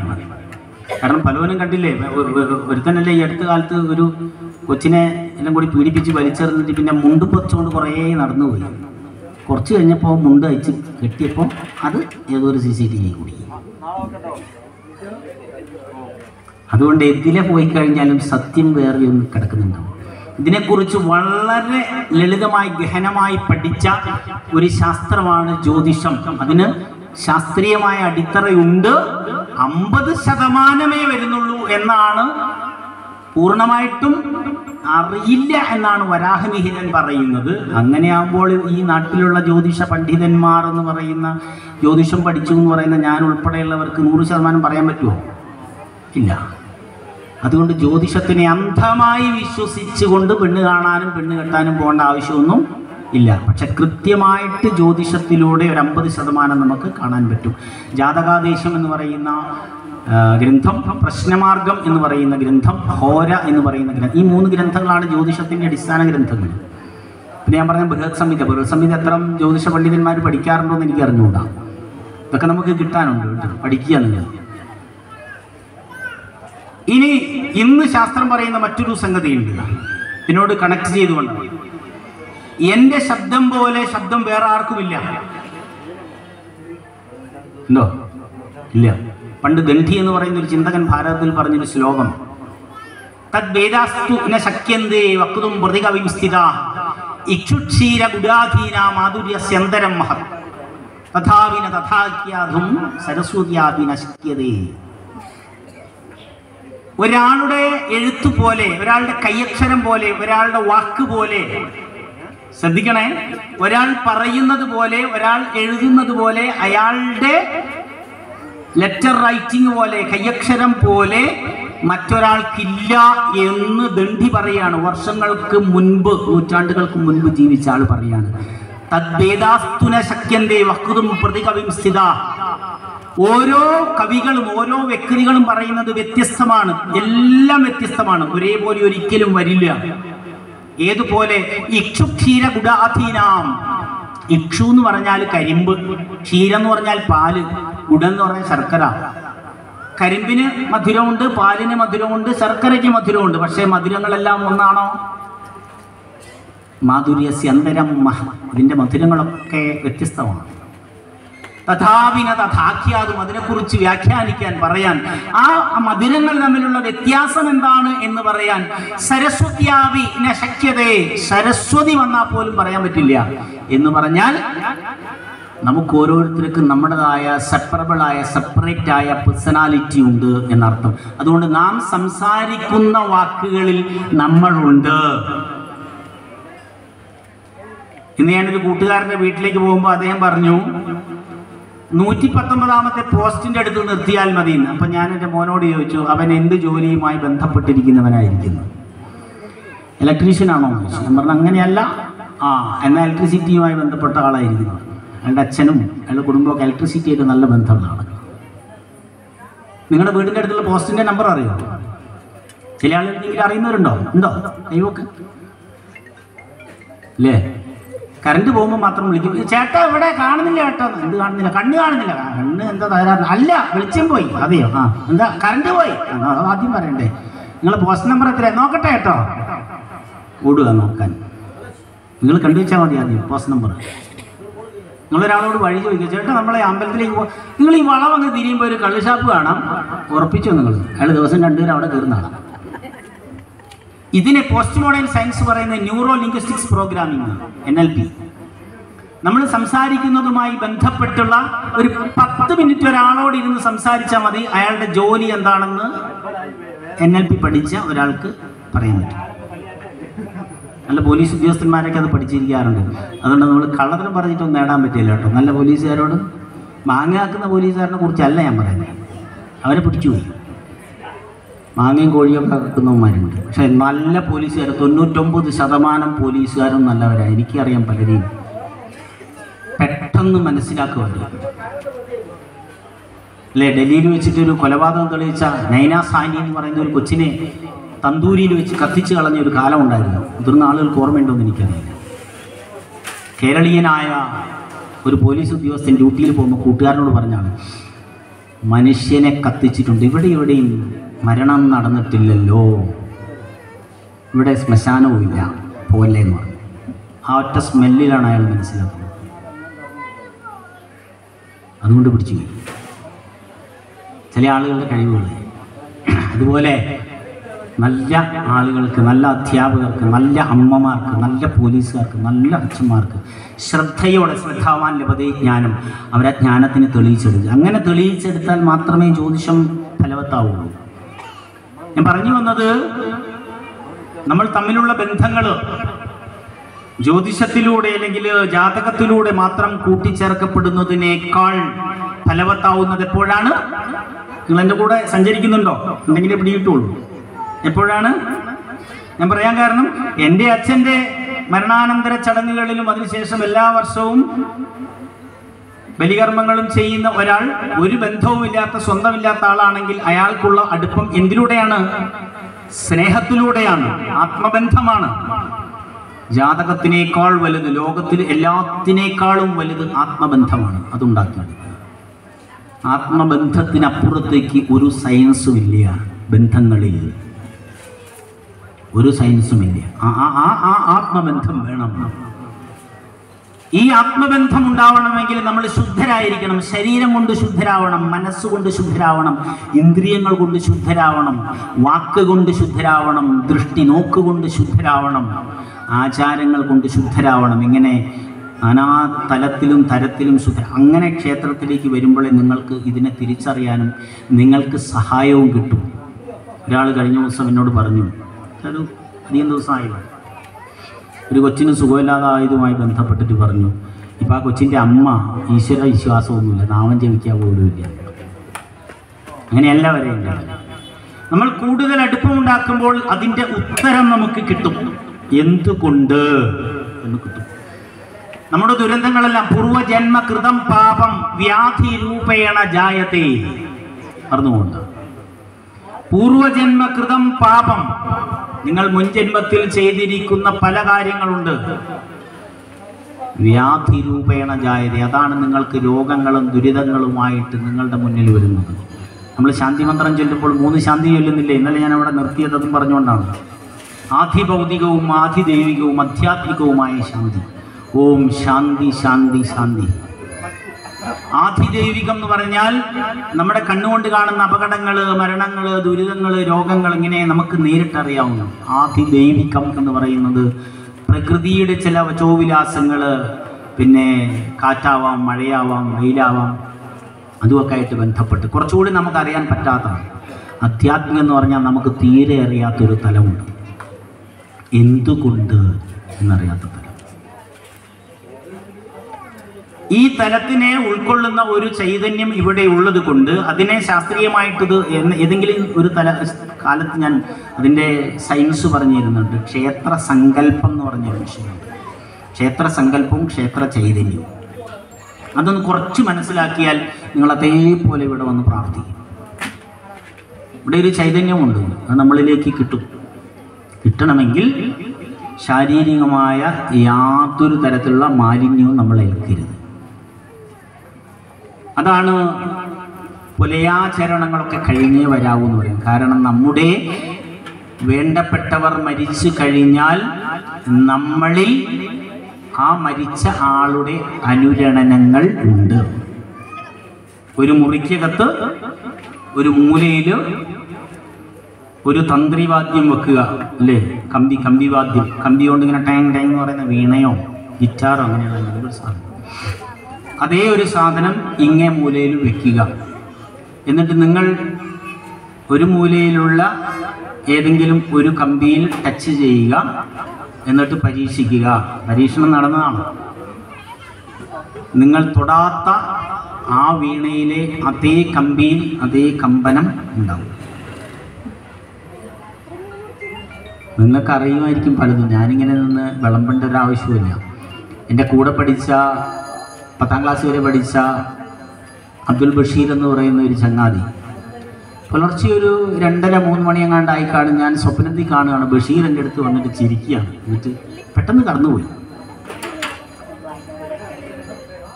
ഞാൻ ഉറക്കമാണല്ലോ, അറിയുന്നില്ല. നമ്മൾ സ്വപ്നം കാണുമ്പോൾ അങ്ങനെയല്ലേ, ഉപബോധ മനസ്സിലല്ലേ കാണുന്നത്, ബോധതലത്തിലല്ലല്ലോ, സബ് കോൺഷ്യസാണ്. പിന്നെ ഞാൻ എങ്ങോട്ടോ പോകാനോ കോളേജിലോ എവിടെയും പോകാൻ വേണ്ടി കുളിക്കുന്ന സമയത്ത്, വർക്കിംഗ് ഡേ ആണ്, കുളിക്കുമ്പോൾ പെട്ടെന്ന് എനിക്ക് ഓർമ്മ വന്നു, ബഷീറിനെയൊക്കെ ഇന്നലെ ഞാൻ സ്വപ്നം കണ്ടല്ലോ, എന്താ കാര്യം. പിന്നെ ഞാനത് പറഞ്ഞു, ഞാൻ എൻ്റെ പണിക്ക് പോയി. അത് കഴിഞ്ഞ് സന്ധ്യയ്ക്ക് ഞാൻ എൻ്റെ ഒരു വേറെ കൂട്ടുകാരനെ വിളിച്ചു. ഏതാണ്ട് ഈ ബഷീറിൻ്റെ വീടിൻ്റെ സമീപത്തുള്ളതാണ്. അപ്പം എന്നോട് പറഞ്ഞു, ഞാൻ എ.പി. ബഷീറിൻ്റെ വീട്ടിലാണുള്ളത് എന്ന് പറഞ്ഞു. അപ്പം എനിക്ക് ഈ സ്ട്രൈക്കായി. ഞാൻ ചോദിച്ചെന്താ? ഞാൻ കുറച്ച് കഴിഞ്ഞ് പറയാമെന്ന് പറഞ്ഞു. ഞാൻ പുറത്തിറങ്ങിയിട്ട് പറഞ്ഞു, ബഷീർ പോയി എന്ന് പറഞ്ഞു. നമ്മൾ പോകാൻ കാലത്ത് നമ്മുടെ മനസ്സിലൂടെ സൂപ്പർസോണിക് വേഗത്തിൽ നമ്മൾ ചെയ്ത കാര്യങ്ങളൊക്കെ കച്ച പറന്നു പോകും. നമ്മുടെ കൂട്ടുകാർ, വീട്ടുകാർ, നാട്ടുകാരൊക്കെ അങ്ങനെ പറന്നു പോകും. നമുക്കറിയാം നമ്മുടെ ലാസ്റ്റ് മൊമെൻറ്റ് ഏതാണ്, നമ്മുടെ അവസാന സന്ദർഭം, നമ്മുടെ ശരീരത്തിൽ നിന്ന് നമ്മൾ മാറുന്ന സന്ദർഭം ഏതാണെന്ന് നമുക്ക് അറിയാം. ഇത് നമുക്കറിയാൻ പറ്റുക, ഞാനീ പറഞ്ഞത് ശരിയാണെന്ന് നിങ്ങൾക്ക് മനസ്സിലാക്കാൻ പറ്റിയപ്പോഴാണ് നേരത്തെ പറഞ്ഞു. ആ സമയത്ത് നിങ്ങൾ വിചാരിക്കും മാഷ് പറഞ്ഞത് ശരിയാണ്. നമ്മൾ തീരുന്നില്ല ഒരിക്കലും. അതുകൊണ്ട് ജന്മാന്തരങ്ങളിലൂടെയുള്ള സത്യങ്ങളെ തിരിച്ചറിയാൻ നമ്മൾക്ക് കൃത്യമായ ഒരു ശാസ്ത്രമാനം ഇവിടെയുണ്ട്. ഇവിടേക്ക് വരുമ്പോൾ ഭൗതികമായ ഒന്നുമില്ല, വിട്ടുവിളിക്കുന്ന തരത്തിൽ നമ്മുടെ ശൂന്യമായ മനസ്സും ശൂന്യ ശരീരവുമായിട്ട് നമ്മൾ വെറും ആത്മൻ മാത്രമായിട്ട് കയറി വരണം. അങ്ങനെ വന്നിട്ട് ധ്യാനിക്കണം. അങ്ങനെ നിങ്ങൾ ഉറങ്ങൂ, അങ്ങനെ നിങ്ങൾ ഉണരൂ, അങ്ങനെ നിങ്ങൾ പ്രാർത്ഥിക്കൂ, അങ്ങനെ നിങ്ങൾ പഠിക്കൂ. മക്കളെ മറന്നുപോവില്ല. ഒരു പാട്ടിങ്ങനെ കേൾക്കുക നിന്നിട്ട് ഒരു കവിത പണ്ട് ഞാനിങ്ങനെ കേട്ടതാണ് ഒരു സ്ഥലത്ത്. ഞാനന്ന് 3ാം ക്ലാസ് പഠിക്കും. കുറെ ആളുകൾ ഇങ്ങനെ കൂടി നിന്നിട്ട് എന്തൊക്കെയോ തുടിയൊക്കെ മുട്ടുന്നു. അപ്പൊ എനിക്കൊന്നും അറിഞ്ഞുകൂടാ. ഞാനിങ്ങനെ നിന്ന് അന്തം വിട്ട് ഇങ്ങനെ മലഞ്ചൂരൽ മടയിൽ നിന്നും കുറത്തിയെത്തുന്നു, ഒരു കവിത ഒരാൾ ചൊല്ലുക. വിളഞ്ഞ ചൂര പനമ്പ് പോലെ കുറത്തിയെത്തുന്നു, കരിയിലാഞ്ചി കാട്ടിൽ നിന്നും കുറത്തിയെത്തുന്നു, കരിയിലാഞ്ചി വള്ളി പോലെ കുറത്തിയെത്തുന്നു, മലകലങ്ങി വരുന്ന നദി പോൽ കുറത്തിയെത്തുന്നു. ഞാനിങ്ങനെ കണ്ണു തള്ളി നിന്നുപോയി. നല്ല കവിത. അങ്ങനെ ഇങ്ങനെ ചോദ്യങ്ങളൊക്കെ ചോദിക്കുന്നില്ല കരനാഥന്മാരോട്. നിങ്ങൾ ഞങ്ങളുടെ കറുത്ത മക്കളെ ചുട്ടു തിന്നുന്നു, നിങ്ങൾ അവരുടെ നിറഞ്ഞ കണ്ണുകൾ ചൂഴ്ന്നെടുക്കുന്നു, നിങ്ങളെങ്ങനെ നിങ്ങളായെന്ന് നിങ്ങൾ അറിയുന്നു. ഞാൻ ആ കവിത വായിച്ചിട്ടേയില്ല ജീവിതത്തിൽ. അന്നും വായിച്ചിട്ടില്ല, ഇന്നും വായിച്ചിട്ടില്ല. കവിത ഞാൻ പഠിപ്പിച്ചിട്ടുണ്ട് PG കാർക്ക്. പിന്നെ കാരണം അവിടെ എനിക്ക് ശരീരമില്ല, എനിക്ക് ബുദ്ധിയില്ല, എനിക്ക് ഇന്ദ്രിയങ്ങളില്ല, എനിക്ക് മനസ്സിൻ്റെ ഏതോ ഒരു തലത്തിലുള്ള ഇത് സക്ക് ചെയ്തെടുക്കുന്ന ഒരു ചിന്ത മാത്രമേ ഉള്ളൂ. അങ്ങനെ നിങ്ങൾ പഠിച്ചാൽ മക്കളെ നിങ്ങൾ മറക്കില്ല. ജന്മാന്തരങ്ങളോളം നിങ്ങളുടെ പുറകെ അത് ഹോണ്ട് ചെയ്തുകൊണ്ടിരിക്കും, വേട്ടയാടും നിങ്ങളെ. അങ്ങനെ ജ്ഞാനം വേട്ടയാടപ്പെട്ട ആളുകളാണ് ഞാൻ പറഞ്ഞ സന്യാസിവര്യന്മാർ. അവരൊരു പുസ്തകം നോക്കി പഠിച്ചതല്ല. അതാണ് പ്രവാചകന്മാർ, അതാണ് ബുദ്ധനെയും യേശുദേവനെയും കുറിച്ചൊക്കെ ഞാൻ പറഞ്ഞത്. ഇതൊന്നും ഒരു സ്കൂളിലും പോകണ്ട. ജന്മാന്തര സുഹൃത്തുക്കളാണ്. അങ്ങനെ സുഹൃത്തുക്കളാവാൻ ക്ഷേത്രങ്ങളിലേക്ക് വരണം. നമ്മളെ കൊണ്ട് ലോകത്തിന് നന്മകൾ ഉണ്ടാവണം. അതിനാണ് പറയുന്നത് വിലയും വാലായ്മയും പോലും പാടില്ല. നമ്മൾ എവിടേക്ക് പോകുമ്പോൾ ശുദ്ധരായിട്ട് പോകണം. മദ്യപിച്ചിട്ട് പോകരുത്. ഒരു വീട്ടിൽ പോകുന്ന സമയത്ത് പുക വലിച്ചുകൊണ്ട് പോകരുത്. എന്താ നിയമപരമായിട്ട് ഇതൊക്കെ നിരോധിക്കാൻ കാരണം എന്നല്ല ഞാൻ സൂചിപ്പിച്ചിരുന്നു. അതേപോലെ ശരിക്ക് ഉദാഹരണം നെഗറ്റീവ് എനർജിയാണ്. ഋതുമതികളായ സ്ത്രീകൾ 7 ദിവസം വീട്ടിലിരിക്കുക എന്ന് പറഞ്ഞാൽ ആ മെൻസ്ട്രൽ പീരീഡിൽ ക്ഷേത്രങ്ങളിലേക്ക് വരരുത്, കല്യാണ സ്ഥലങ്ങളിൽ പോകരുത്, കുടുംബ വീടുകളിലേക്ക് ഒരു സ്ഥലത്തും പോവാൻ തോന്നുമോ? കയ്യും കാലും മേലും ഒക്കെ വേദനയാവും. അമ്മമാർക്കൊക്കെ അറിയാം. നമ്മുടെ എനർജിയെ എത്രത്തോളം ഉണ്ടോ അന്ന് അളക്കുന്ന ചില സന്ദർഭങ്ങളിൽ ഒന്നാണ് അതൊക്കെ. നമ്മുടെ ആത്മനുമായിട്ട് അതിന് നേരിട്ട് ബന്ധമുണ്ട്. കാരണം 28 ദിവസം അടുത്ത പ്രജ വരുന്നതും കാത്തിരിക്കുന്ന ഞരമ്പുകളിലൂടെ ഓടുന്ന വളരെ ശുദ്ധമായ രക്തം അടുത്ത പ്രജ വന്നില്ല എന്ന് കാണുമ്പോൾ ഞരമ്പുകൾ പൊട്ടി പുറത്തേക്ക് പോവുകയാണ്. ആത്മനുമായിട്ടുള്ള ബന്ധം വിട്ടാൽ അത് മലിനമായി. ആ മാലിന്യം കൊണ്ട് നമ്മൾ അടുക്കളയിലേക്കും കിടപ്പുമുറിയിലേക്കും പോലും പോവാതെ സ്വസ്ഥരായി എവിടെയെങ്കിലും പ്രാർത്ഥിച്ചിരിക്കാൻ പറ്റിയാൽ നിങ്ങൾക്ക് ആരോഗ്യം നന്നായിട്ടുണ്ടാവും. അന്നേരം ശബരിമലയ്ക്ക് പോകരുത്. മനസ്സിലായില്ലേ? പോവുക നമ്മൾ ആരെങ്കിലും പോവുക. എനിക്കറിയില്ലേ, അമ്മമാർക്കറിയാമല്ലോ. ഞാനെന്തിനാ പറയുന്നത്? ഇനി ചെറിയ ചെറിയ കാര്യങ്ങൾ, മരണാനന്തര കർമ്മങ്ങൾ ഞാൻ ഇന്നലെ പറഞ്ഞ് തീർത്തിട്ട് പറയാമെന്ന് പറഞ്ഞു. നമ്മുടെ അച്ഛൻ മരിച്ചാൽ നമ്മൾ ഈ നിലത്ത് കിടത്തി കുളിച്ച് വന്നിട്ട് അനന്തര കർമ്മങ്ങൾ ചെയ്യണം. കത്തിക്കണം. 18 വയസ്സ് പൂർത്തിയായ മുതിർന്നതാണെങ്കിൽ ആണായാലും പെണ്ണായാലും അവരുടെ മുതിർന്നവരിയ്ക്കുന്നുണ്ടെങ്കിലും ശരി, നമ്മുടെ ശാസ്ത്രമനുസരിച്ച്, ഭാരതീയ ശാസ്ത്രമനുസരിച്ച്, വേദങ്ങളനുസരിച്ച് കത്തിക്കണം. അഗ്നിശുദ്ധി വരുത്തണം. നമ്മുടെ ശരീരത്തിൽ 10 പ്രാണങ്ങളുണ്ട്. വ്യാനൻ, ഉദാനൻ, സമാനൻ, അപാനൻ, പ്രാണൻ എന്ന് പറഞ്ഞ് 5 പ്രാണങ്ങൾ മെയിനായിട്ടുണ്ട്. പിന്നെ കൃഗലൻ, കൂർമൻ, നാഗൻ എന്നൊക്കെ പറഞ്ഞ് വേറെയും, ധനജ്ഞൻ എന്ന് പറഞ്ഞ 5ാമത്തെ ഉപപ്രാണങ്ങളിൽ 5ാമത്തവനുണ്ട്. അവൻ പോകണമെങ്കിൽ, അവൻ അന്തരീക്ഷത്തിൽ ലയിക്കണമെങ്കിൽ അഗ്നിശുദ്ധി വരുത്തണം, കത്തിക്കണം. ഇല്ലെങ്കിൽ അതിൻ്റെ റിഫ്രാക്ഷൻ ഉണ്ടാവും, റിയാക്ഷൻ ഉണ്ടാവും. അന്തരീക്ഷത്തിൽ പല റിയാക്ഷൻസും ഉണ്ടാവുന്നുണ്ട്, നമ്മൾ അറിയാനിട്ടാണ്. നമ്മൾ ഉപയോഗിക്കുന്ന മൊബൈലൊക്കെ തലയ്ക്കും ഭാഗത്ത് വെച്ച് കിടന്നുറങ്ങിയാലുണ്ടല്ലോ, നമ്മൾ അറിയില്ല അതിൽ നിന്നുണ്ടാവുന്ന റിയാക്ഷൻ. നമ്മൾ കഴിക്കുന്ന ഭക്ഷണത്തിൽ, നമ്മൾ കഴിക്കുന്ന മരുന്നിലൊക്കെ റിയാക്ഷൻസ് ഉണ്ട്. റിയാക്ഷൻ ഇല്ലാത്ത ഒരു സാധനവും ഇല്ല. അതുകൊണ്ട് റിയാക്ഷൻ ഇല്ലാത്ത മരുന്ന് കിട്ടണം എന്ന് വിചാരിച്ച് നടക്കില്ല. എല്ലാത്തിനും റിയാക്ഷൻ ഉണ്ട് അല്ലേ? It has an equivalent and opposite reaction അല്ലേ? എല്ലാത്തിനും അതിൻ്റെതായ തുല്യമായ പ്രതിശക്തി പ്രവർത്തനം ഉണ്ട് എന്ന് ഐൻസ്റ്റീൻ പറഞ്ഞല്ലോ. In every reaction it has equivalent and opposite reaction. ഓരോ പ്രവർത്തനത്തിനും തത്തുല്യവും പ്രതിരൂപാത്മകവുമായ പ്രതിശക്തി പ്രവർത്തനം ഉണ്ട്.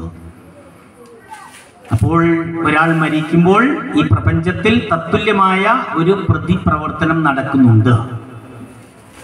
ആ ധനജ്ഞനും അന്തരീക്ഷത്തിൽ ലയിച്ചു പോവട്ടെ, അതിനുശേഷം അത് തണുത്ത് ഉറഞ്ഞ് 4-5 ദിവസം കഴിഞ്ഞാലാണ് നമ്മൾ ഞെഴുവിൻ്റെ തണ്ടോ വാഴയുടെ കണയോ മുളന്തണ്ടോ ഒക്കെ ഉപയോഗിച്ചിട്ട് ബാക്കി വരുന്ന അസ്ഥികളൊക്കെ പെറുക്കി പാളയിലിട്ട് അതിനെ അല്ലേ കരിക്കിൻ വെള്ളത്തിലോ പിന്നെ പനിനീരിലോ പാലിലോ ഒക്കെ കഴുകിയെടുത്ത് അങ്ങനല്ലേ കണ്ടിട്ടില്ലേ?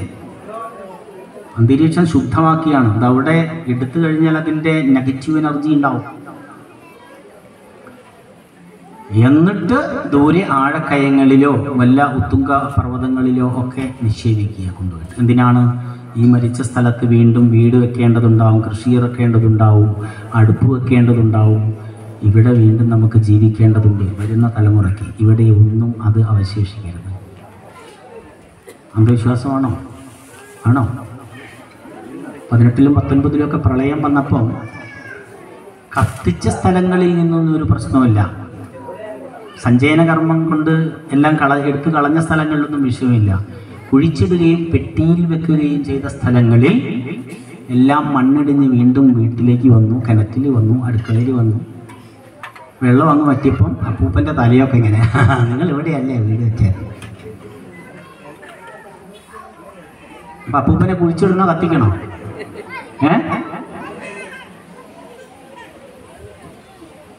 ചില സ്ഥലത്തൊക്കെ ഇങ്ങനെ ഇല്ലാതെയുണ്ട് കേട്ടോ, അങ്ങനെ നടത്തുന്നുണ്ട്. ഈ കാട് പ്രദേശമായിട്ട് നമ്മുടെ സൈബീരിയൻ നാടുകളിലൊക്കെ ഇപ്പോഴും നിലനിൽക്കുന്ന ഒരു ആചാരമുണ്ട്, ഇപ്പോഴും ഉള്ളതാണ് കേട്ടോ.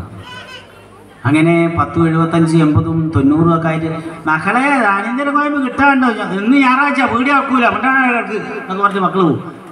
അങ്ങനെയുള്ള അപ്പൂപ്പനെ എന്ത് ചെയ്യുന്ന കട്ടിലോട് കൂടിയിട്ട് കാട്ടിലേക്ക് എടുത്തുകൊണ്ട് തിരിച്ചിട്ട് ഹിംസ്ര ജന്തുക്കൾ തിന്നു കളയാൻ വേണ്ടി ഉറുമ്പെങ്കിലും തിന്നാൻ വേണ്ടിയിട്ട് അവിടെ കൊണ്ടുപോയിട്ട് മണിയൊക്കെ കുലുക്കി ബാൻഡൊക്കെ മുട്ടിയിട്ട് തിരിച്ചു പോരും. അങ്ങനെ ഒരു ദിവസം ഒരു അപ്പൂപ്പനെയും കൊണ്ട് പോയിട്ട് ഘോഷയാത്ര കൊണ്ട് അവിടെ വെച്ച് തിരിച്ചു പോരാൻ സമയത്ത് ചെറിയ പയ്യൻ അച്ഛൻ്റെ കാലിന് വാങ്ങിയിട്ട് ചോദിച്ചു, അച്ഛ അപ്പൂപ്പനെ തായിറക്കിയിട്ട് കട്ടിലിങ് എടുത്തുകൂടെ? അതെന്തിനാണെന്ന് വെച്ചാൽ അപ്പനെയും കൊണ്ടുവരണ്ടേ കുറച്ച് കഴിഞ്ഞാൽ, വേറെ കട്ടിൽ നോക്കണ്ടല്ലോ. അതുകൊണ്ട് ആചാരങ്ങൾ നടത്തുമ്പോൾ വേണ്ടാത്ത ആചാരങ്ങൾ നടത്തരുത്. പിള്ളേർ പണി തരും അടുത്ത തലമുറ, ഉറപ്പാ. നമ്മൾ ഉരുട്ടി വെക്കുന്നു 3 നേരം ഭക്ഷണം കഴിക്കുന്നതിന് തുല്യമായിട്ട്. അതൊന്നും സയൻസാണ്?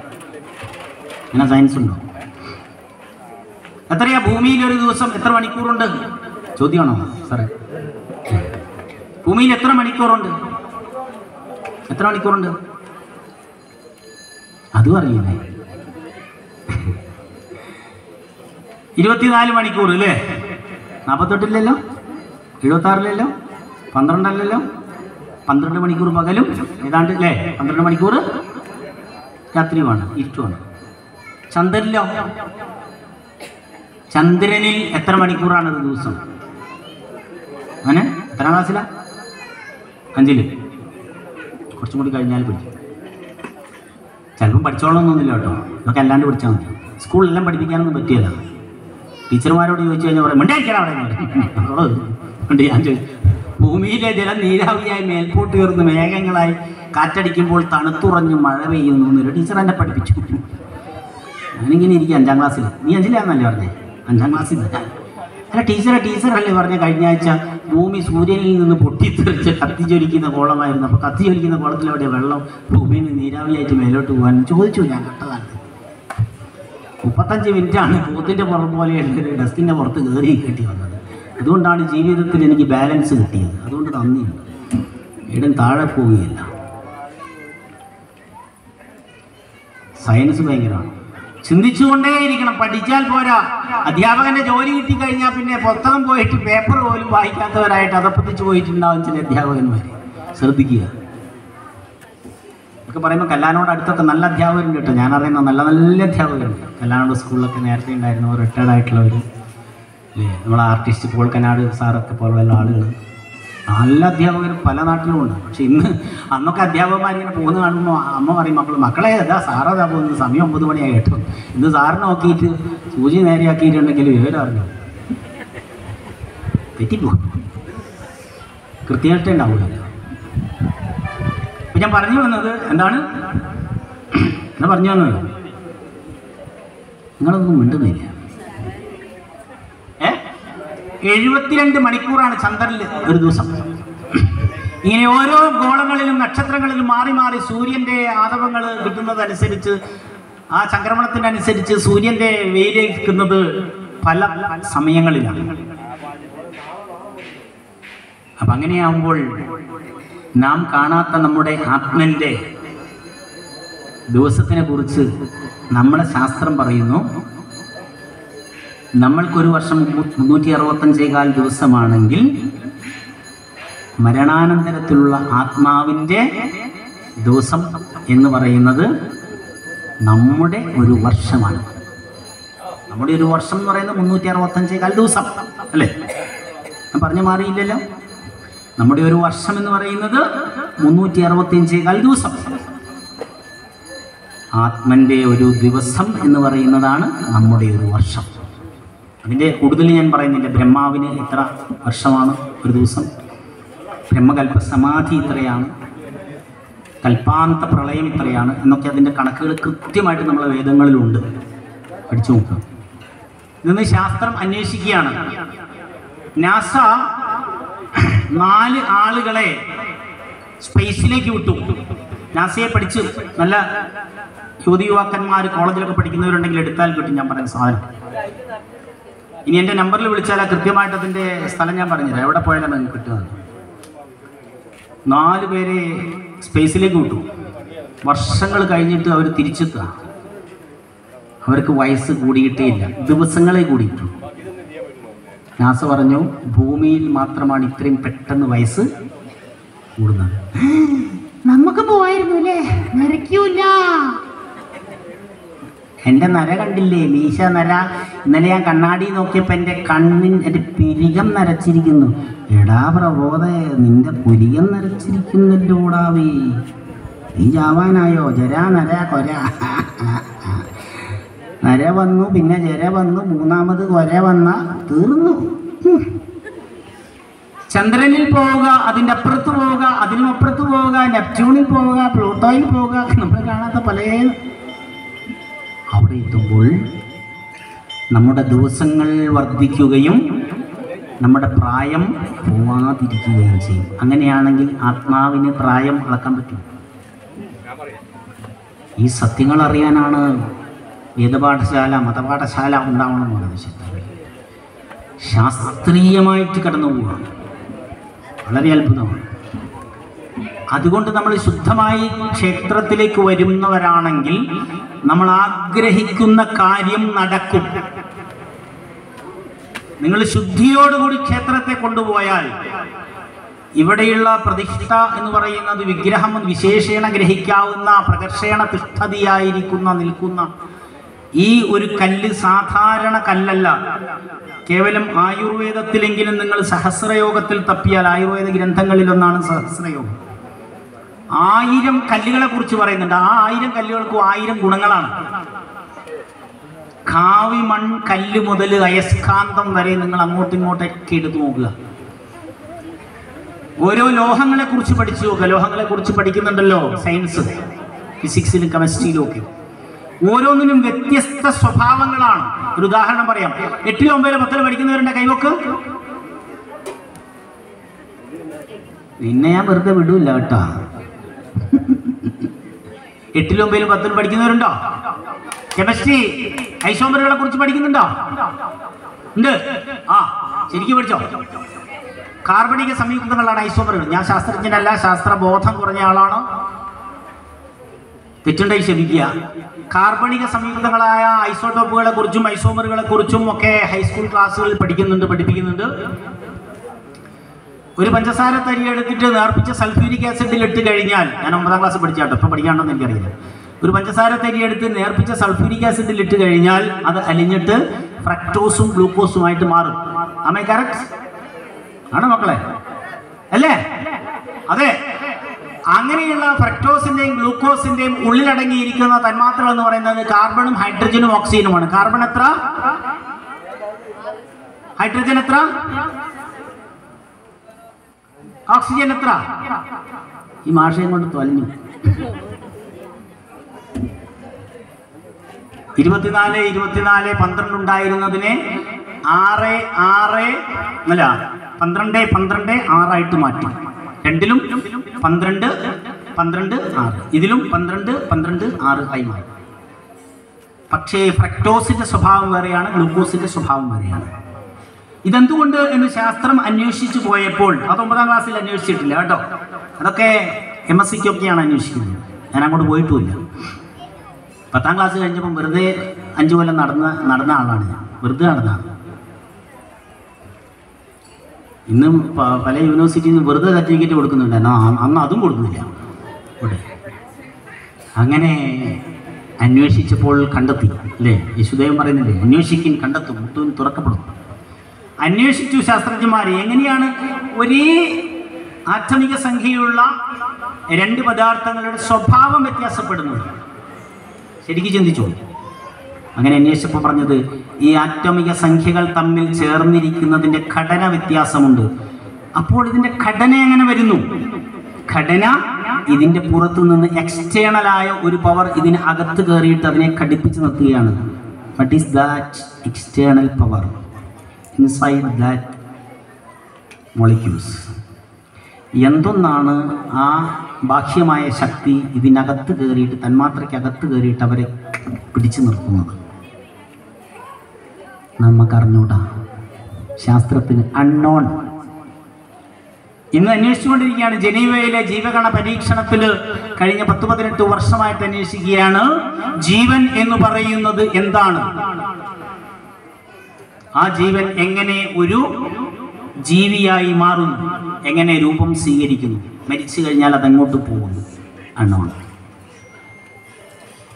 നിങ്ങൾ കൃത്യമായിട്ട് സത്യസന്ധമായിട്ട് നല്ല ഭക്തന്മാരായിട്ട് ജീവിച്ചാൽ ഇന്നല്ലെങ്കിൽ നാളെയല്ലെങ്കിൽ ഈ അന്വേഷണം നിങ്ങൾ വിടാതെ പോയാൽ പുനർജന്മത്തിൽ നിങ്ങളത് കണ്ടെത്തുന്ന ഒരാളായിട്ട് മാറും.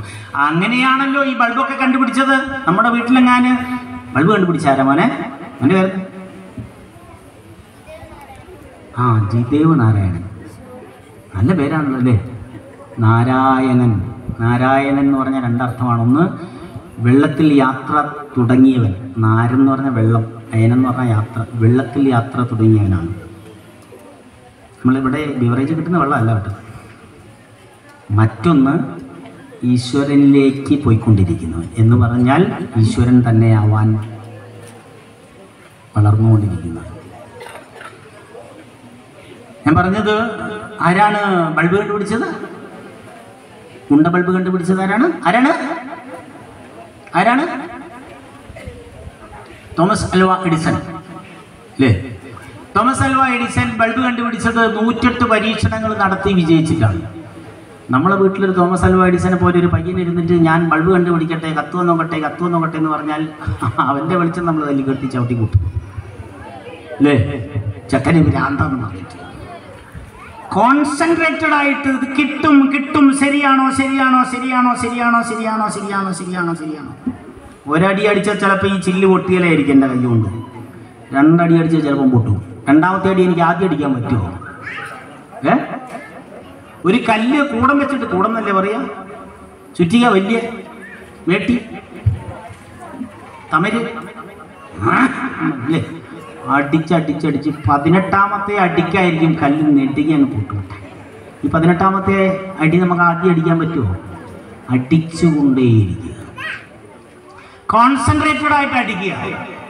നിങ്ങൾ എന്ത് കർമ്മം ചെയ്യുമ്പോഴും നിഷ്കാമ കർമ്മത്തിൻ മർമ്മമേ കർമ്മം, കർമ്മണ്യേവാധികാരസ്തേ മാ ഫലേഷു കദാചന.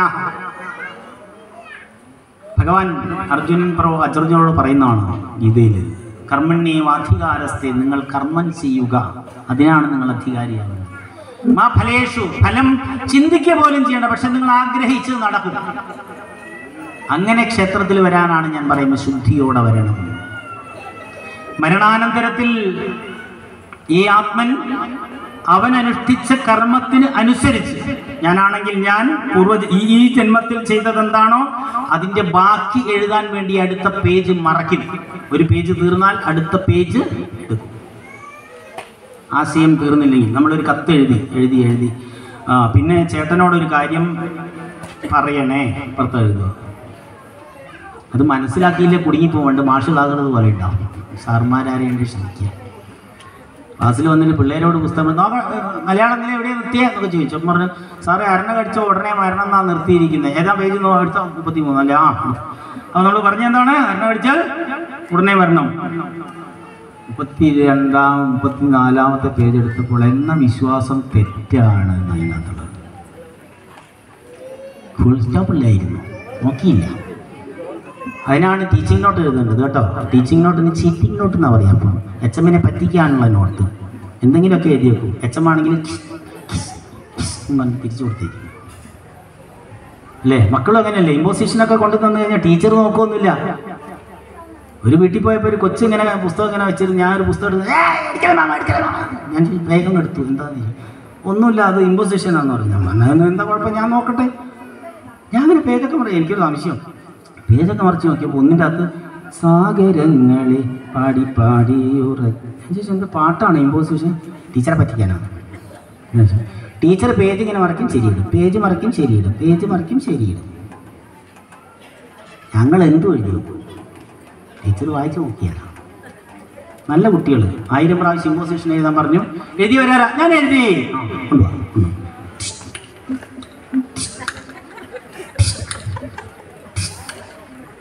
സന്തോഷം. അങ്ങനെയുള്ള ടീച്ചർമാരുണ്ടോ എന്ന് എനിക്ക് അറിഞ്ഞുകൂടപ്പോൾ. കുറേ ആളുകളുണ്ടെന്ന് എനിക്ക് തോന്നി. മക്കളെ കൊണ്ട് പരീക്ഷ പേപ്പർ എഴുതിച്ച ഒരു ടീച്ചറുണ്ടായിരുന്നു, കണ്ടുപിടിച്ച് പുറത്താക്കി. ഞാനാ പുറത്താക്കി. മക്കളെ കൊണ്ട് പരീക്ഷ പേപ്പർ എഴുതി നോക്കി വെട്ടിയത്. സെൻട്രലൈസ്ഡ് വാല്യുവേഷൻ വെച്ചു, സ്കൂളിൽ വെച്ച് നോക്കിയാൽ മതി എന്ന് പറഞ്ഞാൽ. ഹയർ സെക്കൻഡറിയിൽ ഞാൻ വൈസ് പ്രിൻസിപ്പളായപ്പോൾ ഞാൻ പറഞ്ഞ എല്ലാവരും സ്കൂളിൽ വെച്ച് നോക്കിയാൽ മതി. കാരണം ടീച്ചറെ കളി കണ്ടപ്പോൾ എനിക്ക് തോന്നിയതാണ് ഇതിലെന്തോ പിഴയുണ്ടല്ലോ. പിന്നെ പറഞ്ഞ് ടീച്ചർ പറഞ്ഞു, ഞാൻ നാളെ തൊട്ട് വരും. ഞാൻ പറഞ്ഞു വരണ്ടെന്നൊന്നും ഞാൻ പറയുന്നില്ല, നിങ്ങൾ വന്നോളൂ, പക്ഷേ മേലെ ഈ പരിപാടി പറ്റിയല്ല. ടീച്ചർ നിർത്തി കളഞ്ഞു കേട്ടോ, കുറ്റബോധം കൊണ്ടായി. പാവം അങ്ങനെ ടീച്ചറൊക്കെ എല്ലാവരാണല്ലോ അങ്ങനെ ചെയ്യുകയല്ലേ. ടീച്ചർമാരുണ്ട് ഇല്ലേ ഇതിനകത്ത്? എനിക്കാളെ പിടികിട്ടി. അപ്പോൾ നമ്മുടെ മരണാനന്തരത്തിൽ പുനർജന്മമില്ലാതിരിക്കാൻ എന്ത് ചെയ്യണം? പറഞ്ഞില്ലല്ലോ, പറയണ്ടേ? അറിയണം. സമയമായോ? രസിക്കുന്നില്ലേ? നിർത്തണ്ടേ? വീട്ടിൽ പോണ്ടേ? മരണാനന്തരത്തിൽ ഇനി ജന്മമില്ലാതിരിക്കാൻ എന്ത് ചെയ്യണം? എന്നെപ്പോലെ 10, 56, 40, 70 ആയ ആളുകൾക്ക് കുറച്ച് ബുദ്ധിമുട്ടായിരിക്കും. കാരണം പോയ ബുദ്ധി ആന പിടിച്ചാൽ കിട്ടുമല്ലോ എന്ന് പറഞ്ഞ പോലെ കുറേ കാര്യങ്ങൾ നമ്മൾ പണ്ട് ചെയ്തു പോയിട്ടുണ്ട്, അത് തിരിച്ചെടുക്കാൻ പറ്റില്ല. പക്ഷേ ഇനി അങ്ങോട്ടാണെങ്കിൽ കുറേ പുനർജന്മങ്ങളില്ലാതെ രക്ഷപ്പെടാം. നമ്മൾ തമ്മിൽ കണ്ടുമുട്ടിയല്ലേ? നിങ്ങൾ എന്നെ കണ്ടുമുട്ടിയത് എൻ്റെ പൂർവ്വജന്മ സുഹൃതം എന്നാണ് ഞാൻ പറയുക. അങ്ങനെ തോന്നിയിട്ടുണ്ടോ? മാഷാണെങ്കിൽ നിർത്തുന്നില്ല, എണീറ്റ് പോകാനും പറ്റുന്നില്ല, ഇയാൾ നിർത്തിയാലല്ലേ ചോറ് കിട്ടുള്ളൂ എന്ന് വിചാരിക്കുന്നവരുണ്ടാവാം. പുനർജന്മം ഇല്ലാതിരിക്കാൻ എന്ത് ചെയ്യണം? കിട്ടിയോ? അതിനകത്ത് കിട്ടിയോ? മക്കളെ കിട്ടിയോ? നിരന്തരം സത്കർമ്മങ്ങൾ ചെയ്യുക, സേവനങ്ങൾ ചെയ്യുക. സ്നേഹം, സേവനം, ത്യാഗം, സമർപ്പണം. ഇന്നലെ ഞാൻ 4 പോയിന്റ് പറഞ്ഞു അല്ലേ? ഓർക്കുണ്ടോ? മറ്റുള്ളവരെ അകമഴിഞ്ഞ് സ്നേഹിക്കുക. അപ്പോഴാണ് ഞാൻ സ്നേഹത്തിനെ കുറിച്ച് പറഞ്ഞത്. കഷായത്തിന് വിഷം നൽകി കൊടുക്കൽ അല്ല സ്നേഹം. ഒന്നിനും വേണ്ടിയിട്ടല്ല, വെറുതെ ഈ മോഹങ്ങൾ എന്നറിയുമ്പോഴും വെറുതെ മോഹിക്കുവാൻ മോഹം. ONV പാടിയിൽ കേട്ടിട്ടില്ല? ഒരു വട്ടം കൂടി എന്ന ഓർമ്മകൾ വീഴുന്ന തിരുമുറ്റത്തെത്തുവാൻ മോഹം.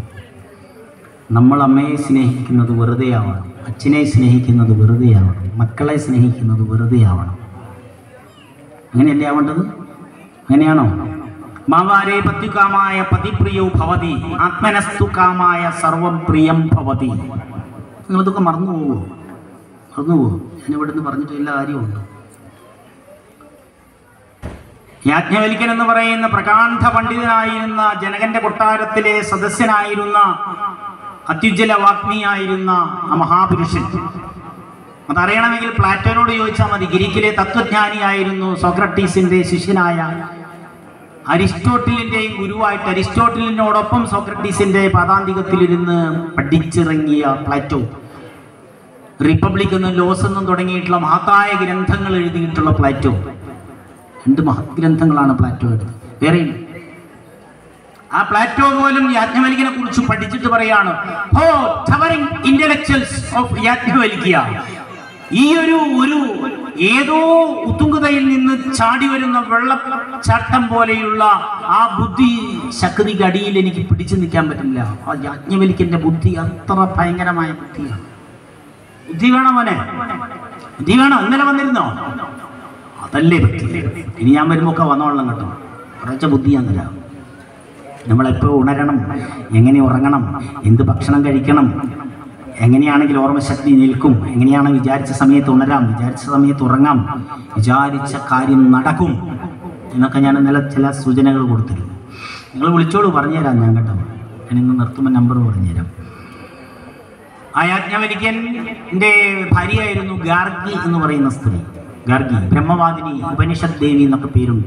ആ ഗാർഗിക്ക് എല്ലാ കാര്യങ്ങളും എല്ലാം അറിയാം. ഉപനിഷത്ത് ദേവിയാണ്, ബ്രഹ്മത്തെക്കുറിച്ച് അറിഞ്ഞവളാണ്.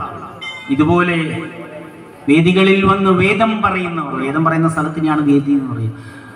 അതിനുശേഷം അവിടെ പഠിക്കാൻ ധാരാളം ആളുകൾ വരും. അങ്ങനെ വന്ന ഒരു സുന്ദരിയായ സ്ത്രീ ഒരിക്കൽ ഈ യാജ്ഞവൽക്യനോട് പറഞ്ഞു, നിങ്ങളുടെ ഭാര്യയായി ജീവിക്കാൻ എനിക്കും ആഗ്രഹമുണ്ടെന്ന് പറഞ്ഞ് ഗാർഗിയോട് ചോദിച്ചു നോക്കും. എന്നോട് ചോദിച്ചിട്ട് കാര്യമില്ല. ഗാർഗിയോട് ചോദിച്ചപ്പോൾ പറഞ്ഞ്, ഭാര്യ, ഭർത്താവ്, കുട്ടി, അച്ഛൻ എന്നൊക്കെ പറയുന്നതിലൊന്നും വലിയ കാര്യമൊന്നുമില്ല. നീ എവിടെയും തട്ടിക്കൂടി ജീവിച്ചു, എനിക്ക് പ്രശ്നമൊന്നുമില്ല. പഠിക്കാൻ വേണ്ടിയിട്ടാണ്, കൂടുതൽ അറിയാം.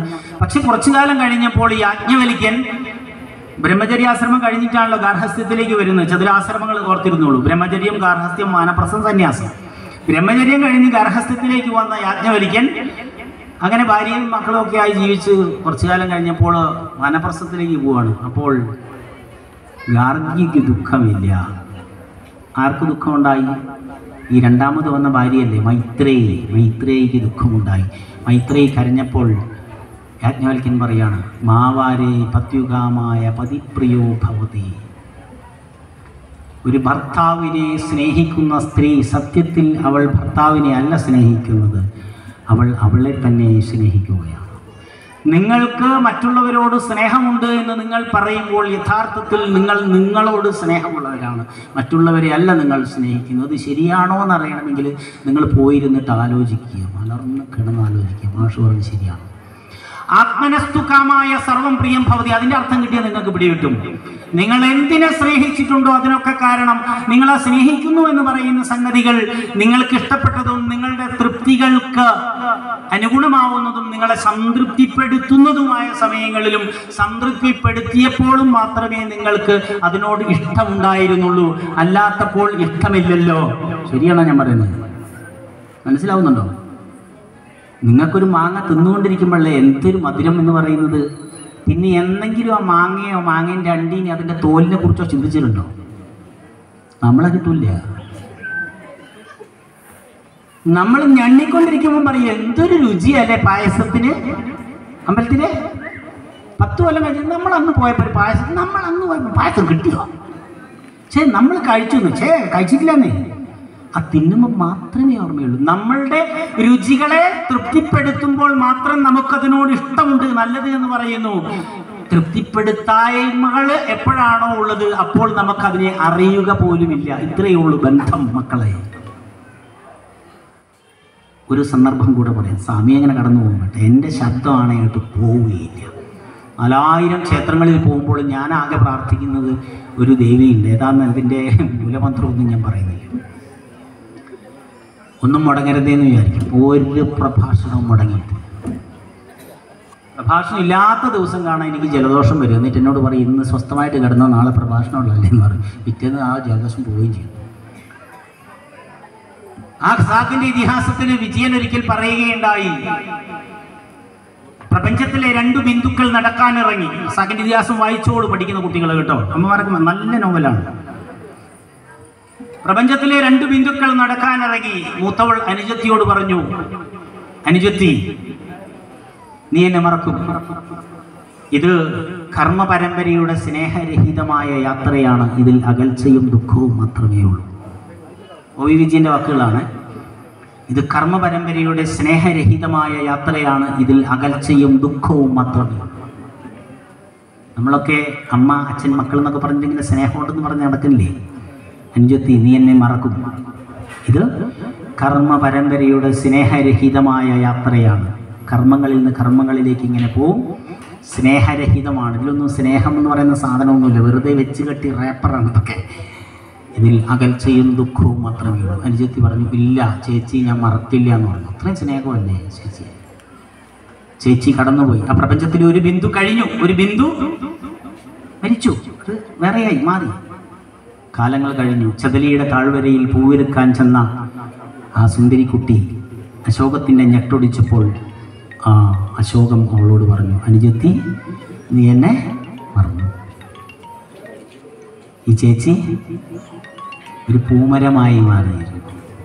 അതിലെ പൂവ് കുട്ടിയോട് പറയാണ്, കണ്ടോ ഞാനായിരുന്നു നിൻ്റെ ചേച്ചി പണ്ടേ. നിങ്ങൾ പലരെയും കാണുമ്പോൾ തോന്നില്ല ഇവരെ പണ്ടെങ്ങോ കണ്ടിട്ടുണ്ട്. പല സ്ഥലങ്ങളും കാണുമ്പോൾ നിങ്ങൾക്ക് തോന്നാറില്ല ഇവിടെ പണ്ടെങ്ങോ വന്നിട്ടുണ്ടെന്ന്. പലതും കേൾക്കുമ്പോൾ തോന്നില്ലേ ഇത് ഞാൻ പണ്ടെവിടെയോ കേട്ടിട്ടുണ്ടെന്ന്. തോന്നലല്ല, നിങ്ങളത് കാണുകയും അറിയുകയും പറയുകയും കൂടെ നടക്കുകയും ഒക്കെ ചെയ്തിട്ടുണ്ട്. ആ തോന്നലുകളെ ഒന്ന് ശരിക്കും ട്യൂൺ ചെയ്താൽ നിങ്ങൾക്ക് പൂർവ്വജന്മങ്ങളിൽ നിങ്ങൾ ആരാണെന്ന് മനസ്സിലാവും. ഒരു സംശയവും വേണ്ട. ഞാനൊക്കെ അതിൻ്റെ അന്വേഷണത്തിലാണ്. അല്ലാതെ ഇവിടെ വന്ന് പറയാൻ വേണ്ടി മാത്രം പഠിക്കുകയൊന്നുമല്ല. ചിന്തിച്ചുകൊണ്ടേയിരിക്കുക. ദുഃഖങ്ങളില്ലാതെ സുഖങ്ങളിൽ നിന്ന് സുഖങ്ങളിലേക്ക് പോകാൻ, മരണാദി ഭയങ്ങളില്ലാതെ, രോഗങ്ങളിൽ പെട്ട് ഉഴലുന്ന മനസ്സ് അസ്വസ്ഥമാവാതെ, ടെൻഷനില്ലാതെ, സ്ട്രെസ്സില്ലാതെ, സ്ട്രെയിനില്ലാതെ നീങ്ങാൻ ധ്യാനനിരതമായൊരു മനസ്സിനെ സൃഷ്ടിക്കാൻ, ശുദ്ധമായ ശരീരവും ശുദ്ധമായ മനസ്സുമായിട്ട് നിങ്ങൾക്ക് തപം ചെയ്യാൻ സാധിക്കുമെങ്കിൽ അതിനുള്ളതാണ് ചിന്ത. സന്യാസിവര്യന്മാർ പണ്ടെന്നോ തപം ചെയ്ത മണ്ണിടങ്ങളിലുള്ള അവർ സൃഷ്ടിച്ച ഗോപുരങ്ങളും അവിടെ മഠങ്ങളുമാണ് ഇന്ന് ക്ഷേത്രങ്ങളായിട്ട് നമ്മൾ ഉപയോഗിക്കുന്നത്. ഇതിനെ കെടുത്തരുത്. കെടുത്തിയാൽ നിങ്ങൾക്കതിൻ്റെ റിയാക്ഷൻ ഉണ്ടാവും. ഒരു ക്ഷേത്രം നിങ്ങളാൽ നശിപ്പിച്ചാൽ, ആ ക്ഷേത്രത്തിൽ നിങ്ങൾ കളവ് ചെയ്താൽ, തട്ടിപ്പ് നടത്തിയാൽ, പുനർജന്മം പോലും വേണ്ട, ഈ ജന്മത്ത് തന്നെ നിങ്ങൾ അനുഭവിക്കും. ക്ഷേത്ര സ്വത്തുക്കൾ കയ്യാടി കളിയാടി നടന്നവരുടെ കുടുംബങ്ങളിൽ എത്രയോ കുടുംബങ്ങളിൽ ഇന്ന് പലപ്പോഴും അസ്വസ്ഥതകൾ പല തലത്തിലാണ്. പുനർജന്മങ്ങളായി വരുന്ന കുട്ടികൾ സംസാരശേഷി പോലും നഷ്ടപ്പെട്ടത് എത്രയോ നമ്മുടെ ഇടയിൽ കണ്ടുകൊണ്ടിരിക്കുന്നു. ഇതൊക്കെ വരുന്നത് ഇങ്ങനെയൊക്കെ തന്നെയാണ്, നമ്മുടെ കർമ്മത്തിൻ്റെ ഫലം. അതുകൊണ്ട് കർമ്മവും കർമ്മഫലവുമാണ് ഭാരതം ലോകത്തിന് കൊടുത്തിട്ടുള്ള സന്ദേശം. സത്കർമ്മങ്ങൾ ചെയ്യുക. കറുത്തവനെന്നും വെളുത്തവനെന്നും ഉള്ളവനെന്നും ഇല്ലാത്തവനെന്നും വയ്യാത്തവനെന്നും വേണ്ടാത്തവനെന്നും കൊള്ളാത്തവനും പറ്റാത്തവനെന്നും പറഞ്ഞ് ഒരുത്തിനെ മാറ്റി നിർത്താനല്ല നമ്മുടെ ശാസ്ത്രം, ഭാരതത്തിൻ്റെ ശാസ്ത്രം. എല്ലാവരെയും നമുക്ക് ഇഷ്ടമുണ്ടാവണം, അവരെയൊക്കെ കാണാൻ ആഗ്രഹിക്കണം. അവരുടെ ആത്മാവ് നമ്മളോട് സന്തോഷത്തോടെ പറയും, നമ്മൾ കേൾക്കാതെ പറയും ഇയാളുടെ ദുഃഖങ്ങളൊക്കെ മാറട്ടെ എന്ന്. അവരറിയാതെ പറഞ്ഞു. അതുകൊണ്ട് മറ്റുള്ളവരെയൊക്കെ, പല വീടുകളിലുമില്ലേ ഭാര്യയും ഭർത്താക്കന്മാർ തമ്മിലടികൾ, അമ്മായിയമ്മ പോരുകൾ, മക്കൾ തമ്മിലടികൾ, അടുത്ത വീട്ടുകാർ തമ്മിലടികൾ അല്ലേ. പ്രളയത്തിന് തൊട്ട് മുമ്പ് അങ്ങേ വീട്ടിൽ പെന്തക്കോസുകാർ കൈയടിച്ച് പാടിയിട്ട് കുട്ടികൾക്ക് പഠിക്കാൻ പറ്റുന്നില്ല എന്ന് പറഞ്ഞിട്ട് പോലീസ് സ്റ്റേഷനിൽ പോയിട്ട് പെറ്റീഷൻ കൊടുത്തവനാ. ഞാൻ വെറുതെ പറയുന്നല്ല, എവിഡൻസാണ്, സ്ഥലവാളയും പറയുകയല്ല. പെന്തക്കോസിൻ്റെ പള്ളിയിൽ നിന്ന് കൈയടിച്ച് പാട്ട് കേൾക്കുന്നത് കൊണ്ട് എൻ്റെ കുട്ടിക്ക് പഠിക്കാൻ പറ്റുന്നില്ല എന്നും പറഞ്ഞുകൊണ്ട് പെറ്റീഷൻ കൊടുത്തു. ഇപ്പുറത്തുള്ള ഏതോ മുസ്ലിമാണ് താമസിക്കുന്നതെന്ന് പറഞ്ഞുകൊണ്ട് അവൻ്റെ വീട്ടിൽ നിന്ന് ആ പെണ്ണുമ്പിള്ള മത്തി കഴുകിയ വെള്ളം ഇങ്ങോട്ട് ഒഴിച്ചു എന്ന് പറഞ്ഞ് അവരുടെ പേരിലും കേസ് കൊടുത്തു, പെറ്റീഷൻ കൊടുത്തു. അങ്ങനെയൊക്കെ ജീവിച്ചു പോയി അവസാനം തമ്മിലടിയും കലഹമായിട്ട് നിൽക്കുന്ന വീടാണ്. ഞാൻ മതി നിങ്ങൾ ആരും വേണ്ട എന്നും പറഞ്ഞുകൊണ്ട് ജീവിച്ചു. പ്രളയം എന്ന് വന്നപ്പോൾ കൂട്ടക്കരച്ചില്ല, ഭാര്യയും മക്കളും കെട്ടിയതിൻ്റെ കൂടെ കൂട്ടക്കരച്ചിൽ നടത്തിയപ്പോൾ എന്തായി? അടുത്ത വീട്ടുകാരപ്പുറത്തോരൊക്കെ വന്നു. ഞാൻ ആ വീട്ടിൽ പോയി. എത്രത്തോളം കയറി വെള്ളം, എത്രത്തോളം ചെളിയായി, ചെളി കോരിയോ, ചെളി കോരാൻ വേണ്ടി കിണർ നന്നാക്കാനൊക്കെ പോയതാണ് ഞാൻ പല സ്ഥലങ്ങളിൽ പോയപ്പോൾ. അപ്പം ഞാൻ ചോദിച്ചു, അടുത്ത വീട്ടുകാരൊക്കെ വന്നോ? അടുത്ത വീട്ടുകാരൊക്കെ ഉള്ളത് കൊണ്ട് ഞാനും പിള്ളേരും രക്ഷപ്പെട്ടു. ഞാൻ പറഞ്ഞു, ഇടയ്ക്കിടയ്ക്ക് പ്രളയം വരുന്നത് നല്ലതല്ലേ? അപ്പോഴല്ലേ നിങ്ങളുടെ ജാതിയും മതമൊക്കെ പോവുക, വർഗം പോവുക, വർണ്ണം പോവുക, രാഷ്ട്രീയം പോവുക. ഇടയ്ക്ക് ഭൂമി കുലുങ്ങണം. എന്നിട്ടും സ്വാർത്ഥതയാണ് മനുഷ്യൻ. ഈ സ്വാർത്ഥതയെ നിങ്ങൾ എവിടെയെങ്കിലും ഉപേക്ഷിക്കുക. എന്നിട്ട് ക്ഷേത്ര സംസ്കാരത്തിലേക്ക് വരിക. എല്ലാവർക്കും വരാം ക്ഷേത്രത്തിലേക്ക്. ഒരു ജാതിയും മതവും അതിൽ വ്യത്യാസമല്ല. ആചാരം ശുദ്ധമായിരിക്കണം.